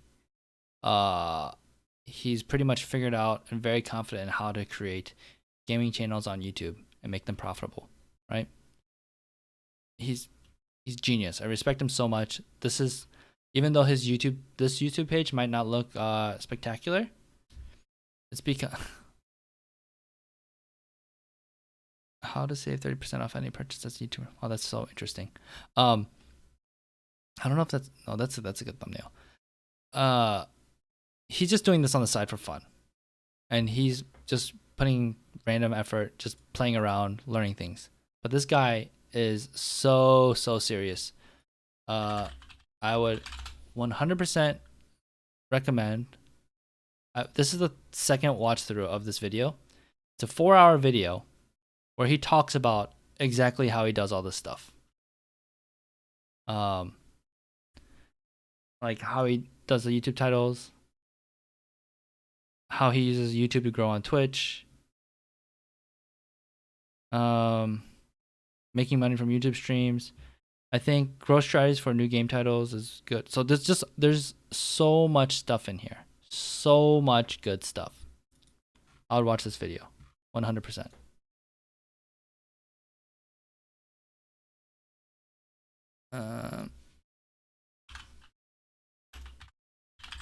Devin stream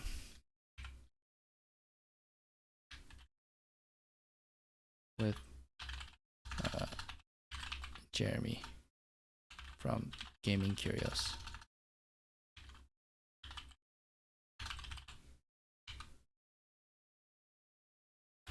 Right? And then Jeremy B channel. And what I'm going to start doing, I think, is posting my show notes in the Discord channel too, so people can find these. Okay, so these are the 5 things. 5 types of content he suggests. Epic content. Oh gosh, you cannot read this at all. Okay, we don't need to use that anymore. We can put this over here. And we can go back to normal zoom. All right. I'm gonna do this because I want numbering. You got epic content, legacy, historic content, highlights, long form, and meta/reacts. And I know I have not done an audit, but I want you to, I think this is going to be more valuable than me doing an audit, and we'll eventually get to the audit. So epic content. What is epic content? This takes this takes long time to produce, right? So this could be, oh geez, I got like funk on me because of my dog in my lap right now. Oh, Tibbers, you can stay laying down. Stay laying down. It's okay. I'm sorry, Tibbers. Long time produce. Hopefully really good stuff to get more subs, more discoverability, more focus. Yeah, for more discoverability, more subs, I would say.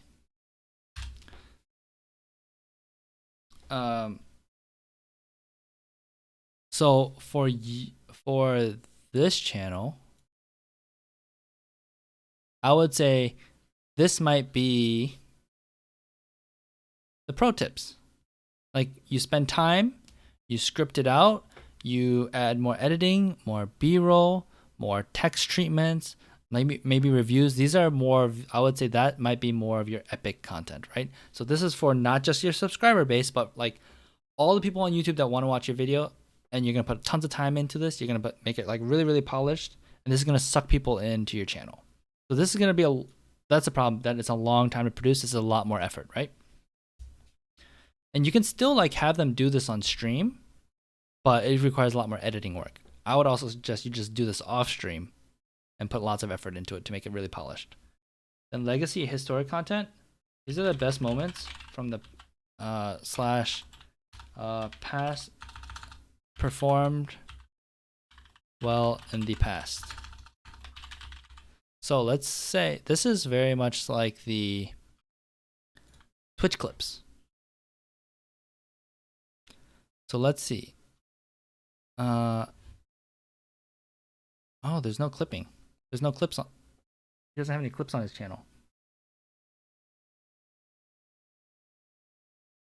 Well, hopefully, people are clipping his channel, or he finds like really big moments. And this is like your stream highlights video, right?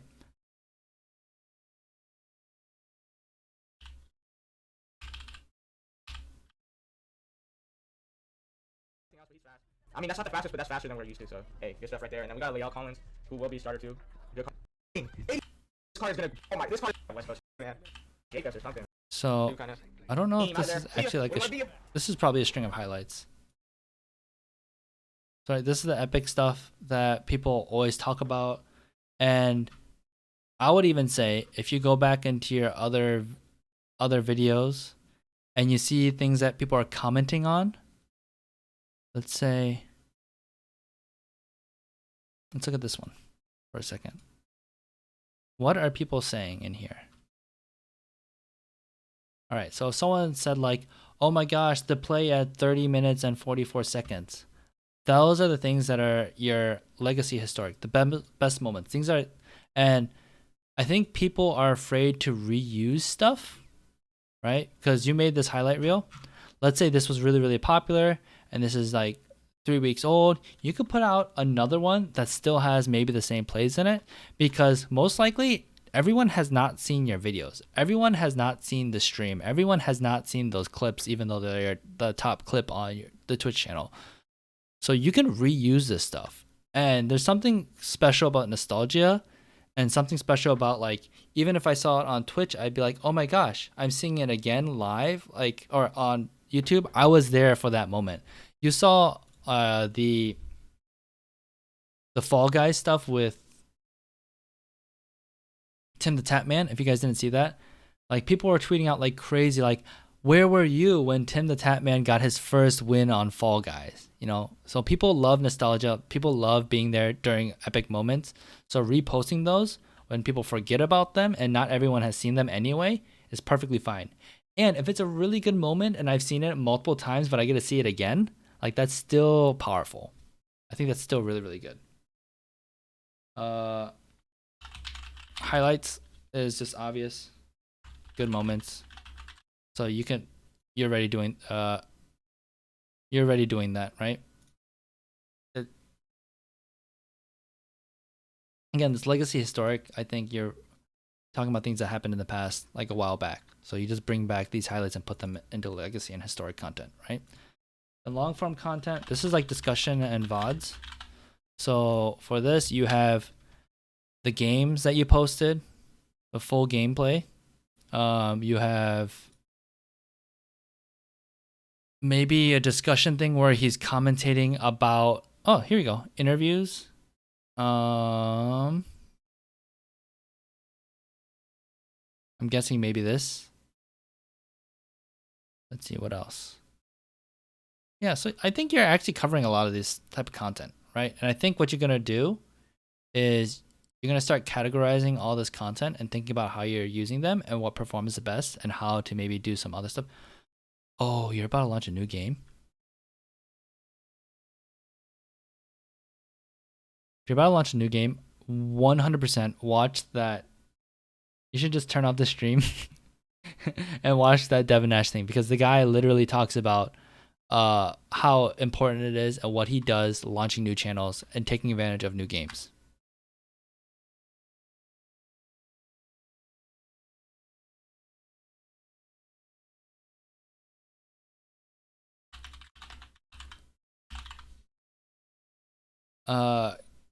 So for meta, what is meta on Twitch right now, I would say, is this React content, right? And I think I saw some of this would be some of what's going on probably on this, but maybe it has to be more intentional, right? If he is like reacting to, let's see what gets suggested.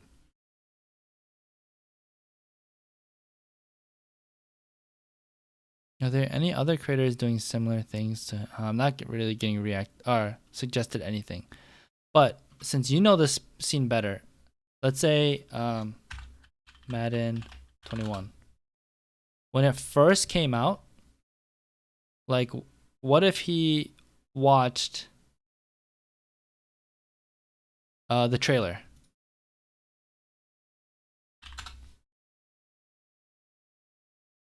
If he watched this trailer and then reacted to it on stream, right? And this kind of thing, you have to be fast, because it's about current events and it might not age well, but you can get suggested from this video. You could get people that like his stuff will want to see, or like Pavan will want to see what he thinks about certain topics. So I think React videos are really, really good. And they're easy to do on stream when he just needs downtime, when he needs to eat, when he's just chilling, when he's waiting for whatever. This stuff is good.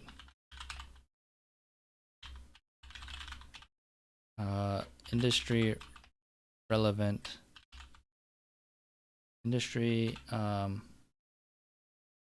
Audience relevant videos, topics. Right? This could be an article. This could be Twitter. Go to Madden 2021. Right? Oh, the Madden NFL 21 official Twitter account put out a thing about blah blah blah. I don't know. They just talked about new cards being released or a new feature. So going to this kind of new stuff is always, and being very fast on it. That's why, like, you put it on, you see it come live, you do it on stream, then he messaged you like, hey, Pandit, like, go check out at 3 hours on my stream, 3 hours and 34 minutes. I did this. Like, we need to get this up as soon as possible. Like, he needs to let you know, and then you just clip it, or you highlight it, or you edit it out and just post it. And this thing, React videos aren't polished, but ultimately everyone wants to know what people think, what their favorite influences, what their favorite personalities think about that, right? So I think that stuff is really, really low-hanging fruit. Okay.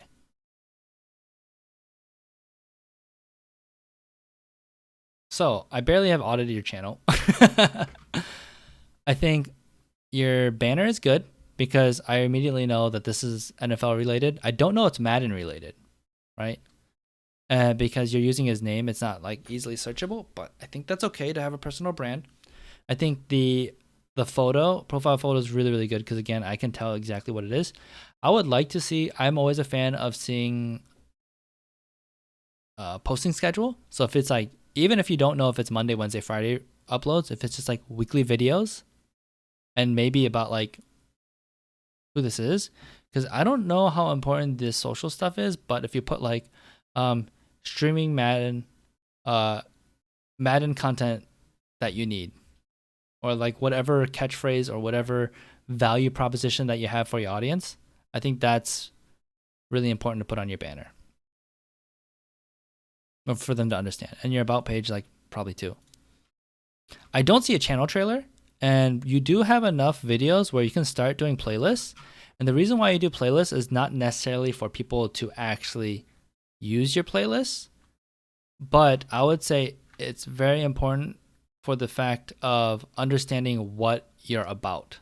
So if I go to LOL Esports, big channel, let's see if they do it well. So I see that they do live streams, right? So I can set reminders or whatever. Probably not, I don't know if people actually do that.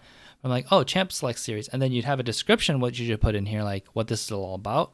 The Penta, okay, these are highlights, these are weekly rundowns. So I can see like, oh, this is what this whole channel is all about, right? And this is what I do for my channel too. If you're new, start here. Resume. So this person can know that I do like resume reviews. And actually, I need to update this because now I'm putting, podcasts. So I should put a podcast playlist here about working in esports. I can put probably career tips for esports. That way, when someone scrolls my front page, they can quickly see like what I'm all about, right? So I think that's something else you can add here. So it's like stream highlights. I wouldn't call it stream highlights. Everyone says that, but maybe like moments that will make you laugh, or like the best Madden plays, or like the craziest glitches, those kind of. And it all depends on like what kind of content you're doing. Maybe like, oh, the best matchups that I have, or the best matchups. So again, I wouldn't say that playlists are necessarily on your front page to make people watch all these, but playlists are really important to making people watch a lot of your content. But it's to like show like what you sell. Like if you walk into a store, right? How do you know what the store is selling? Maybe that's a bad example, but you can see what things are. Like there's men's clothes, women's clothes, and there's groceries on that side. So I can already see like what is available here and what I would want, and if I want to shop here, right? If I go to a Target, maybe this is a bad example. I don't know if you're in America or not, but if I go to Target and I don't see a grocery section because it's not a super Target, but I didn't know that, like looking at the signs and seeing that there's groceries available or not is important to me if I want to go grocery shopping, if I want to get clothes and groceries here, right?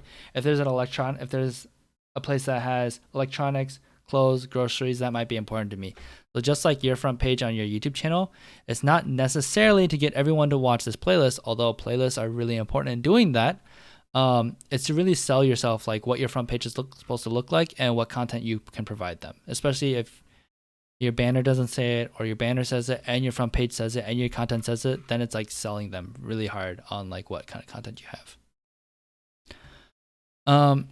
I know you mentioned tags. Tags are not as important on YouTube. If anything, they're not important. But if you're small, I would still put a little bit of effort. I would say 90% of your effort should be once the content is uploaded, because actually the most important thing is your content, maybe. 90% of your effort should be figuring out your thumbnail and title. And that's where I want to spend a little bit more time. Oh yeah, also add a trailer to know what your 30-second trailer to know what this channel is about. I think that's really important too.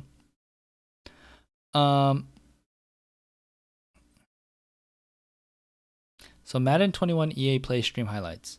I would say that is almost not intriguing, except if Madden 21 is new and this is like the first time you get to see this stuff, it's like exclusive, then that's great. I would say maybe like stream highlights is not like a very great title, and I've heard that it's overused, and you can use that to say something more intriguing. What if you said like first look into Madden 21 EA Play? instead of just stream highlights? What if you just said that?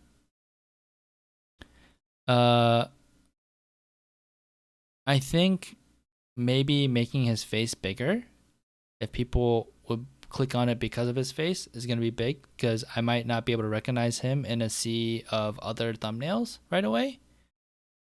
But if his face is something that will pull viewers in, I would say make that bigger. The thumbnail should be complementary. The title should be complementary to the thumbnail. Again, thumbnail is the first thing people will see, most likely, and then they'll go for the title for more context, and then maybe the description, depending on if they're seeing it in search or if they're seeing it on a homepage. So you saying play stream highlights is exactly the same as here, so that doesn't give me more additional context. Maybe you put like, I think something popular that I see is like blurring out something that's intriguing that I want to see. So then it's like, and you would know this better than me because I don't know what Madden 21 is really like, and I don't know what's most interesting about it. But whatever is most interesting and most intriguing, you want people to stop to look at your thumbnail because it stands out, and then be like, that makes me curious. That makes my little lizard brain think like I need to find out more about this, or I need to figure out why the thumbnail is like this because I'm intrigued. And then the title and the thumbnail together, I'd be like, okay, this is what I'm expecting to get from this video, and it's going to provide that, right? So this one I think is a really bad thumbnail. Again, if this person is like a huge influencer, a huge YouTuber, huge streamer, like Disguised Toast or Scara, or like, even Faker, who's like one of the best LCS players or League of Legends players. Like, if that face is a selling point and that's gonna get people to click on it, yeah, then put your face on it. But I'm guessing that's not the situation here. I can't see what that says with salute. So best Madden plays, I would even say maybe like top five best plays or something like that. He decided to put that out himself. Yeah. And that's the thing. You can still change this up. You can still change that thumbnail and title. But like you said, if there's a new game coming out, this stuff might not matter as much. Pro tip Tuesday. It's nice that these are all branded, so you can always, if I'm looking for this content because I like it, and the next time it gets suggested to it, I know exactly what this is and click on it. I think that's valuable. But I still think you can make the people recognize that this is a Pro Tip Tuesday by this person in different ways, and use this real estate to be the pro tip. And when I talk about titles, the first thing I see is Madden 20 Tip Tuesday number 6. How important is that compared to what the tip is? How to prepare for Madden 21. So maybe how to prepare for Madden 21 is the title, which I think there might be something more intriguing, but that's still okay. And the thumbnail needs to be something about Madden 21. I need to know that it's Madden 21.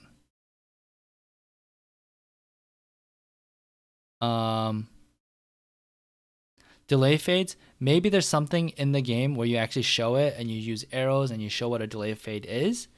And then the title is like how to use delay fades. And I think there is an option to even, and this is the tricky thing, like you might be optimizing this for search, which is fine. But there's also an option where you can do more intrigue with the title, where it's like, what is the value I'm going to get? Why do I need to know how to use delay fades? What if it's like, get 50% more touchdowns by using this tip, right? And then you could put delay fades at the end of the title or something that might get cut off. Or maybe delay fades is really, really important in the title for people to know. But selling the value is also something that might be more important. And it all depends on, like, you're going to test these out. You're already testing all these ideas out. So I think this is still a good start. There's no like perfect answer for every single situation, but these are just some thoughts that I have that I want you to think about, and then eventually make an informed decision with either you by yourself or you and the streamer. Any external resources you would recommend? I'm a big fan of video creators. This channel, a lot of important information about YouTube. I also like the way he approaches it. Think Media is also another one that I would consider looking into.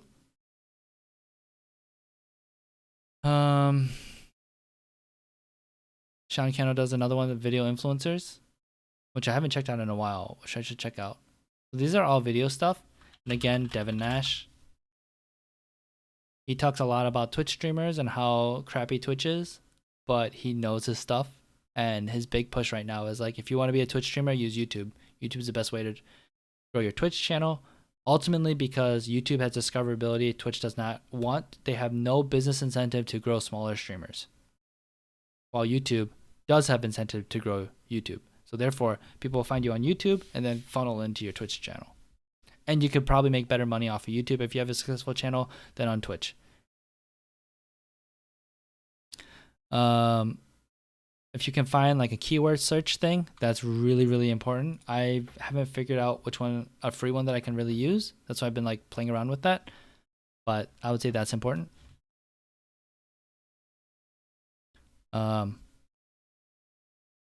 Video creators. And what I should do is still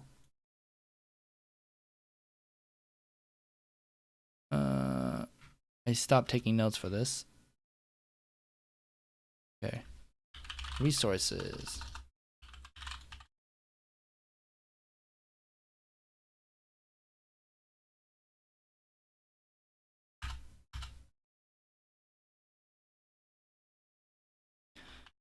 Video creators. Think media. Video influencers. I think that's what it was called. Gary Vee is also, I will always suggest Gary Vee for pretty much anything. I haven't watched him in a while, but that's his goal. His goal is to get you to stop watching and start doing. So I've stopped watching. Once I figured out, like, I know what Gary Vee is going to say whenever I have a question in my head. But I should probably check back in and see what he's up to and what things have changed.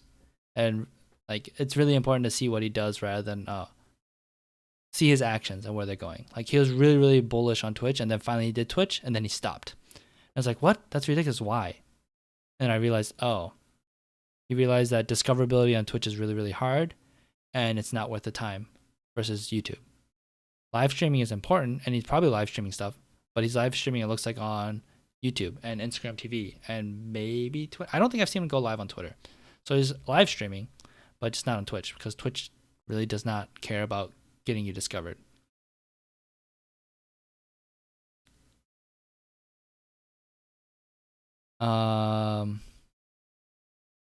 Let's see, what else is there?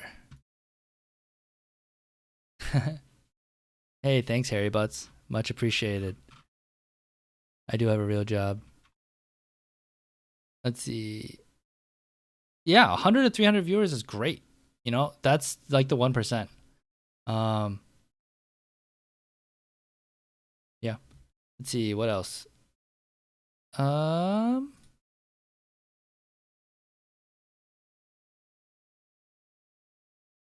think that's all I have to say about your channel, dude. I think that's enough to get started. And those are my big topics to talk about with your channel.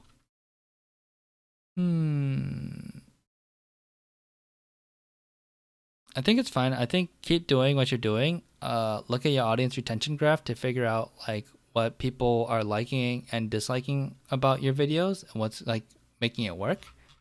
And then let's see.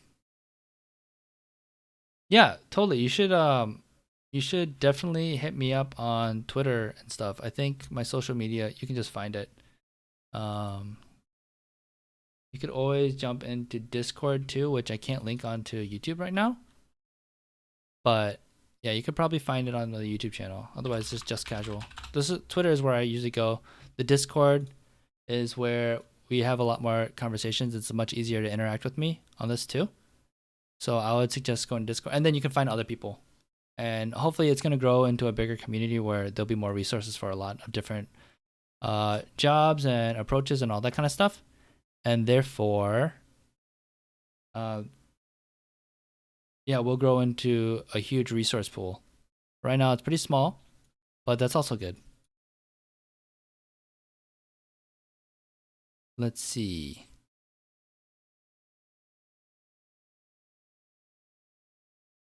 Yeah, I'll look at like why are some of the videos doing better than others, and once you figure out something that does well, like double down on that, do more of that, and then still continue to diversify your content. And maybe it requires a second channel. I don't think this channel is at a place where you need to make a second channel.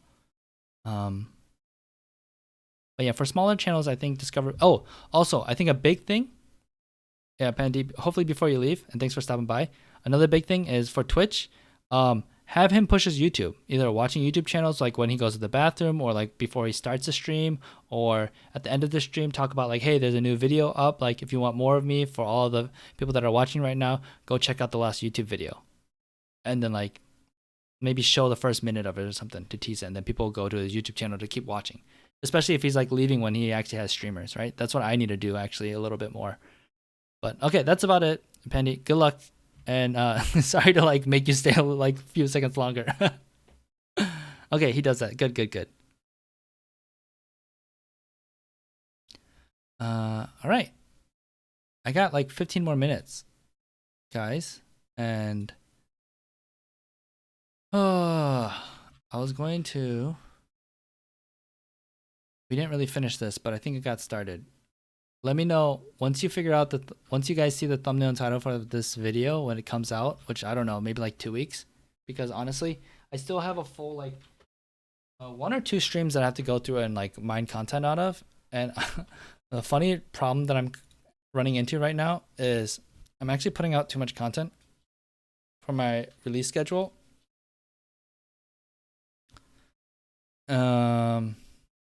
Like I already have 2 videos, and then I'm gonna have a stream, another podcast next week if I find a guest, which I need to look for a guest, and then I actually have another YouTube audit thing that I'm gonna do. So it was really cool that Pandy came in, and then I could like practice that. Trying to see if I missed any messages, and then yeah, I still have 2 streams to get through. I think this is a really good video. I want to get this. I have like a few more resumes that I have to post, but I know they don't do super well on YouTube, but I still want to post them just for those people. If there's, and oh man, do I really want to rush through? Let me double check with my wife and see where we are right now.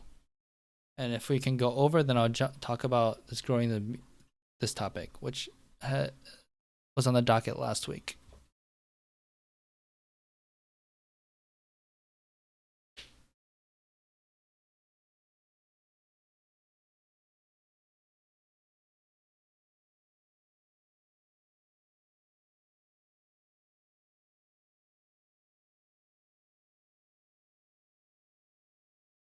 Yeah, if you guys don't know, Saturday at 11 is always pancake waffle day. We have this new thing that we do as of like when I started streaming. We do pancakes and waffles after the stream. So I don't think I have enough time, so I'll have to save this for later to really talk about.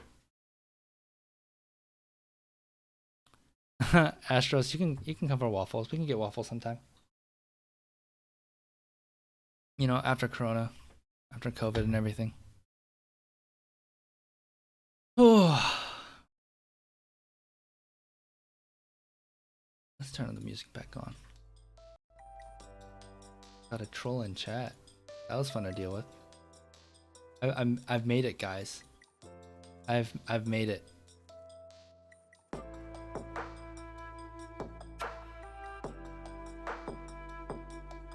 Yeah, you know, we just meet in the middle. You know, that's compromise. We just meet in the middle in, you know, Nebraska, and that's like a short drive, short flight, whatever. Actually, I want to watch this video. You guys want to watch it with me? Too bad, you're gonna watch it with me.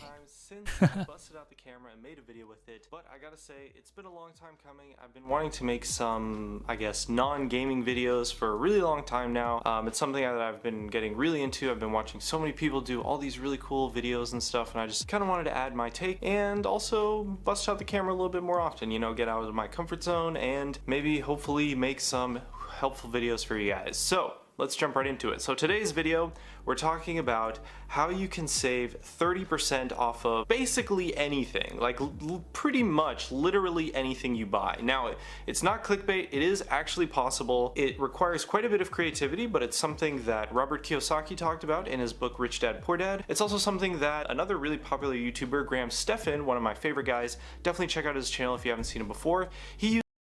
I've definitely seen this book talked about a lot. Graham Stephan is also another YouTube genius. If you guys didn't know, finance CPMs are like $40 a click or something like that on YouTube. So he makes bank on his videos because he talks about finance. I don't know if it's 40, but it's really, really high. It's like 20 or 40. It's something incredible. So he makes so much money on his YouTube channel. Use this method to buy a Tesla for $78 a month, and it's also something that if you're into sort of the more lighthearted stuff, Gus Johnson used it to get a nice discount off of his fun little keytar. Now essentially the way it works is really just by tax deducting the purchase of whatever it is you buy. Now the key is that you essentially have to, in a sense, sort of manufacture a legitimate reason for you to actually be able to tax deduct that purchase. So when you own a business, you can have business expenses, you know, things that you buy for the purpose of the business can be used to deduct from your taxes. And as a result, when you deduct something from your taxes, you save essentially 30%. That's kind of like the average tax bracket people are in. You know, it could be, for most people, maybe I guess it's closer to like 25%, 20% or so. But 30% is like an average, you know, it depends on your income, I guess. So essentially, you're just deducting it from your taxes. Now, the key with this here is that it is technically possible to tax deduct literally anything if you create a actual business reason for using that item. So for example, Gus Johnson, you know, he wants to buy a keytar, this like crazy stupid thing. And what does he do? Well, he goes and creates a business purpose for that item so that he can legitimately deduct the item from his taxes. So he creates a video doing like a fun little skit with the keytar. It was a pretty awesome video, actually. Definitely check it out. And you know that you can do this with literally anything. With just a little bit of creativity, you can create a legitimate business reason for deducting really just about anything. This is something I do personally all the time. I do this all the time with my travel expenses. Sometimes I do it with like meals and, you know, games and stuff. It's something that you can do with like cars, for example. Like I think one thing Robert Kiyosaki talked about was that if you wanted to buy a car, for example, you could start a car rental business and as a result deduct the purchase of that car from your taxes, but then you don't really have to do anything with the car rental business. It can kind of just exist. So hopefully you understand the concept by now, and essentially the way to do this is, well, first off, you have to own a business or create one. Now this is something that I would not recommend for smaller purchases because generally when you own a business there's sort of like a minimum tax fee. Like I know, for example, the business that I own requires a minimum tax payment of $500 a year, so even if my business makes absolutely nothing, I still have to pay that $500 a year. So I wouldn't recommend it unless it's something that's going to save you at least a decent amount of money. It is also something that will take a little bit of money to start up because starting a business is generally not free. You have to, you know, get a lawyer. That would be my recommendation for those of you who want to start a business for something. Definitely don't do it on LegalZoom. LegalZoom is horrible. A lot of people have had bad experiences with it. I would definitely not recommend LegalZoom. I think you can find a lawyer that is as cheap as LegalZoom. It's not that difficult to find. And so once you start the business, then you essentially create a legitimate business purpose for you using that item. Now the key here is that it does have to be a legitimate business purpose. You know, you can't just buy, you know, Gucci flip-flops and say like, oh yeah, I wore Gucci flip-flops on the way to work. You know, what instead you would do is something like, okay, I bought Gucci flip-flops and then I created this review and this blog and this info thing and did all these things that are business related and resulted in things with my business using the Gucci flip-flops, and then you could tax deduct them, and that's how you would save 30% off the purchase of Gucci flip-flops. This is something YouTubers can do really, really easily because essentially all you really have to do is just make a video with the thing. You know, I'm recording this video with a really Dweeb, you ready to spend $500 a year though? expensive camera that I bought with the tax deduction, and the microphone and stand and just about everything. You know, the desk that the camera is standing on was a tax deduction. The chair that I'm sitting in is a tax deduction. Just about everything you see in this room was something that I deducted off my taxes. So it's something that, you know, depending on the circumstances of your business, can be more or less flexible. You know, definitely do not. But you'd have to, if you're gonna get 30% off, and for it to be worth the business tax, what is 30% off of 500? It has to be greater than that. I should know math. 500 divided by 0.3. So you need to be making, you need to be saving, or you need to be spending 1,600, over 1,600, okay, so $1,700 a year to save on that fee of paying $500 in IRS taxes.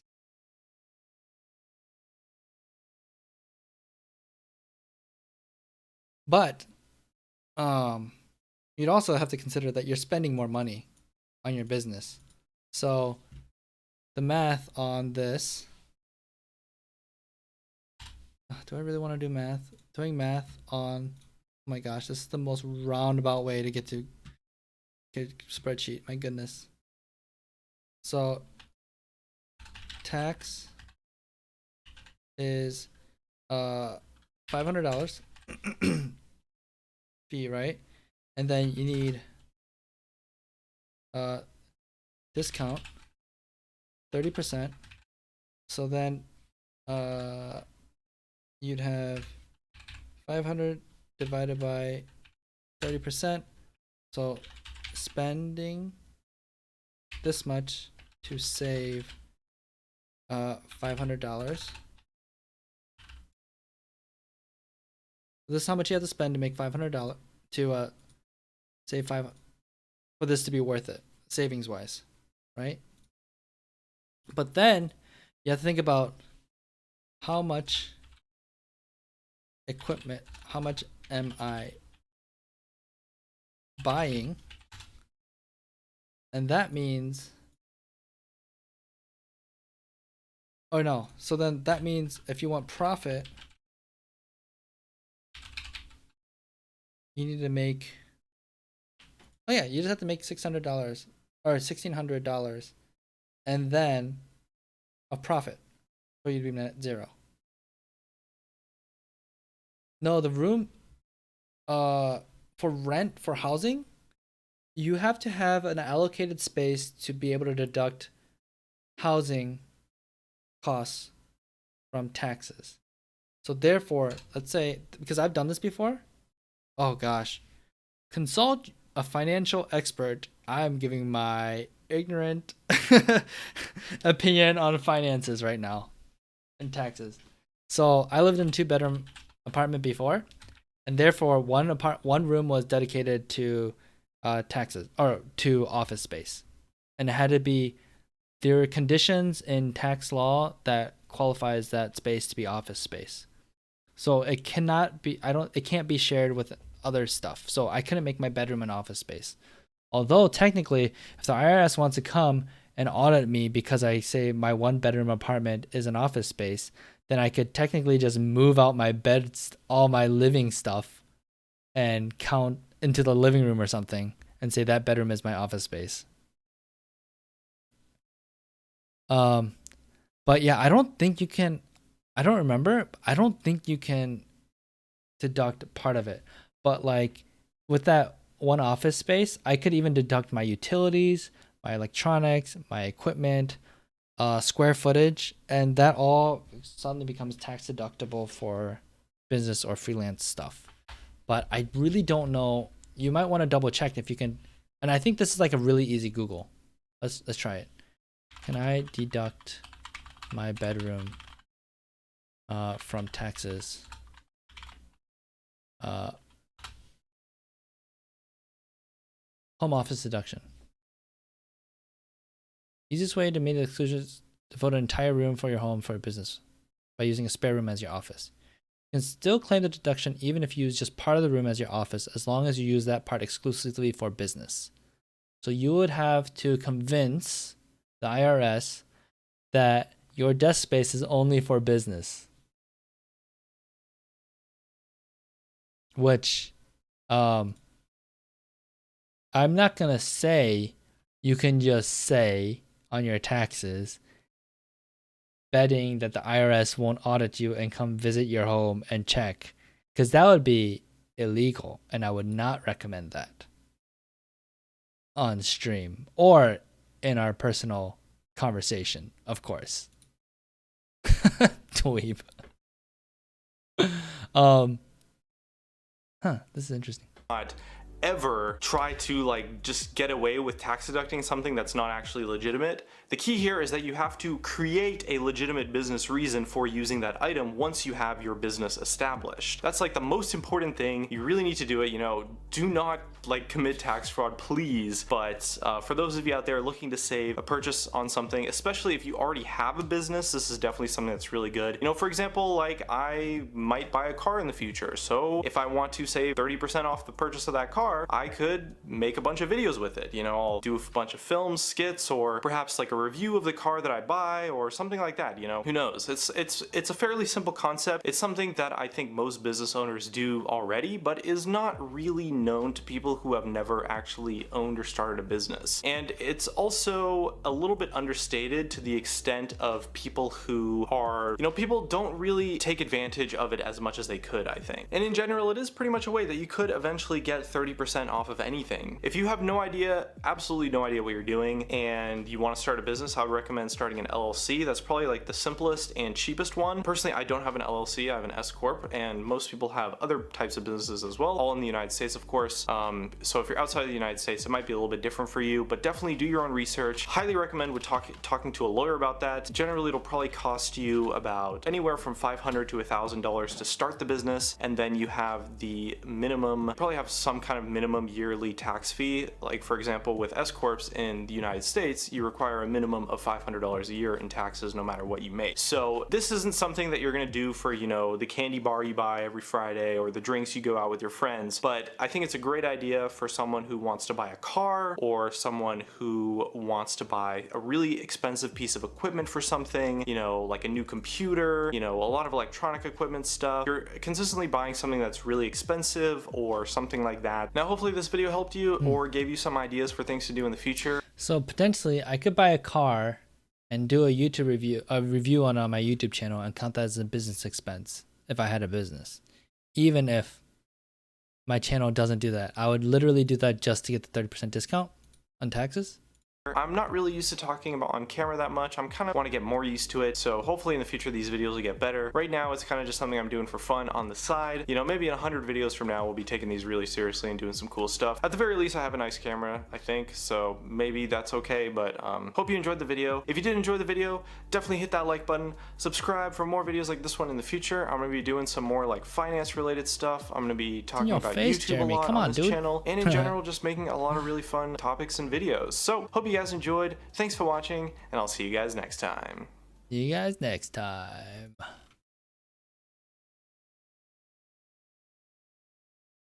Oh man.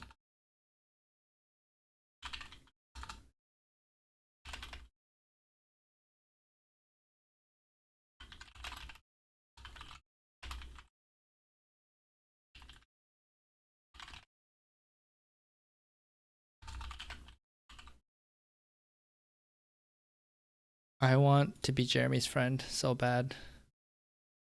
I want to get to know. I've been thinking like maybe I should contact him and be like, hey, can I help with your YouTube channel? Good afternoon, Soul. How you doing, dude? Long time. You're catching me at the worst time because it is 11:02 and I told my wife that I would be off by 11.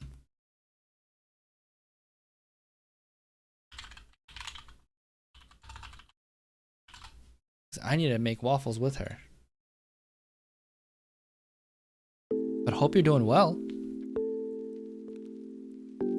Yeah, Dweeb, you should totally look into, because without doing an LLC, I definitely deducted taxes as a freelancer, and I really barely remember how I did it. Oh my god, that's really loud. I'm so sorry. There we go. Yeah, I literally did it last year too. I do not remember at all how I did it. S corp is not a business entity like an LLC. Sole proprietor, blah blah blah. Rather, avoids double taxation, which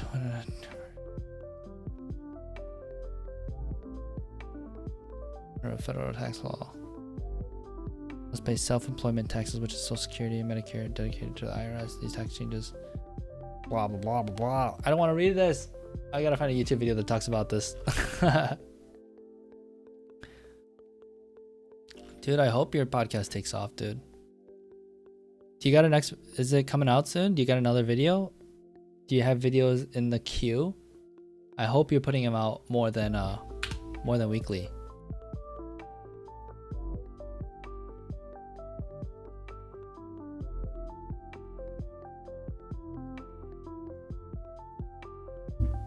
It's not the pre-show. It is the post-show.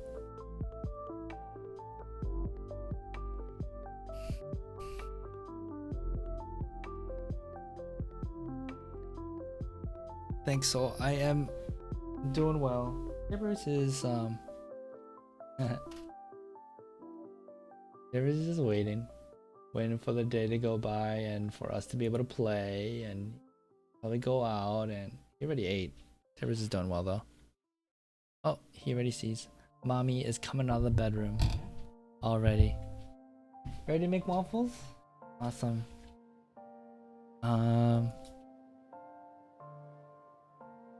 Yeah, you can do that, dweeb. It's just the problem is like, is it worth it? Because I think if you start saying that something is a business or you're making profit out or money off of it, you have to pay taxes, like you said, like business taxes, and that might not be worth the deductibles or the amount you'll save. I'm not exactly sure what that is, but definitely look into it. I don't really know fully. Yeah, Tibbers is really the star of the stream. So is my wife. I'm just here to build them up. Dude, I really hope you do. I hope you do. I've been finding more and more people that are doing those kind of esports interviews. I don't know if you've listened to my podcast yet. Oh no, you've tuned into a few of those. I think we kind of overlap. Peter overlaps a little bit too with that kind of stuff. But there's not a short supply of people that are interesting to talk to.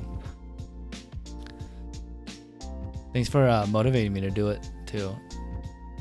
I need to make chat box bigger while we're doing this.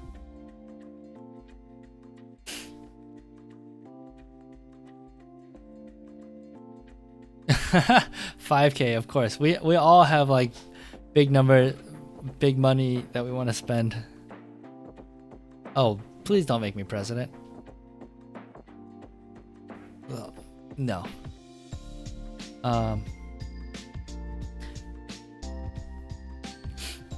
But as always, thanks guys for coming in. I was actually thinking about not streaming today, so it's kind of cool to see people trickle in over time and interacting. It really means a lot to me.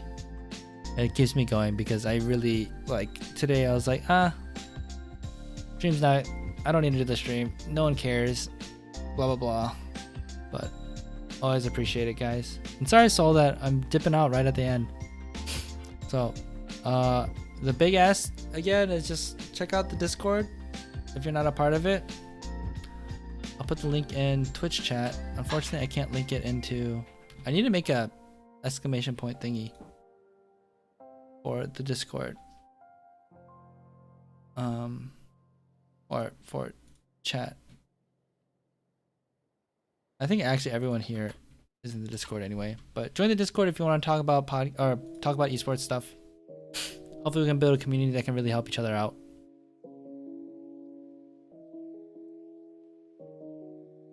Yeah, much appreciated, Astros. It's okay. You making it and you helping me out and watching videos and all that kind of stuff is always super helpful. Hopefully we can grow that subscriber number. But all right, I'm gonna bounce. I'll talk to you guys later. Again, thank you so much for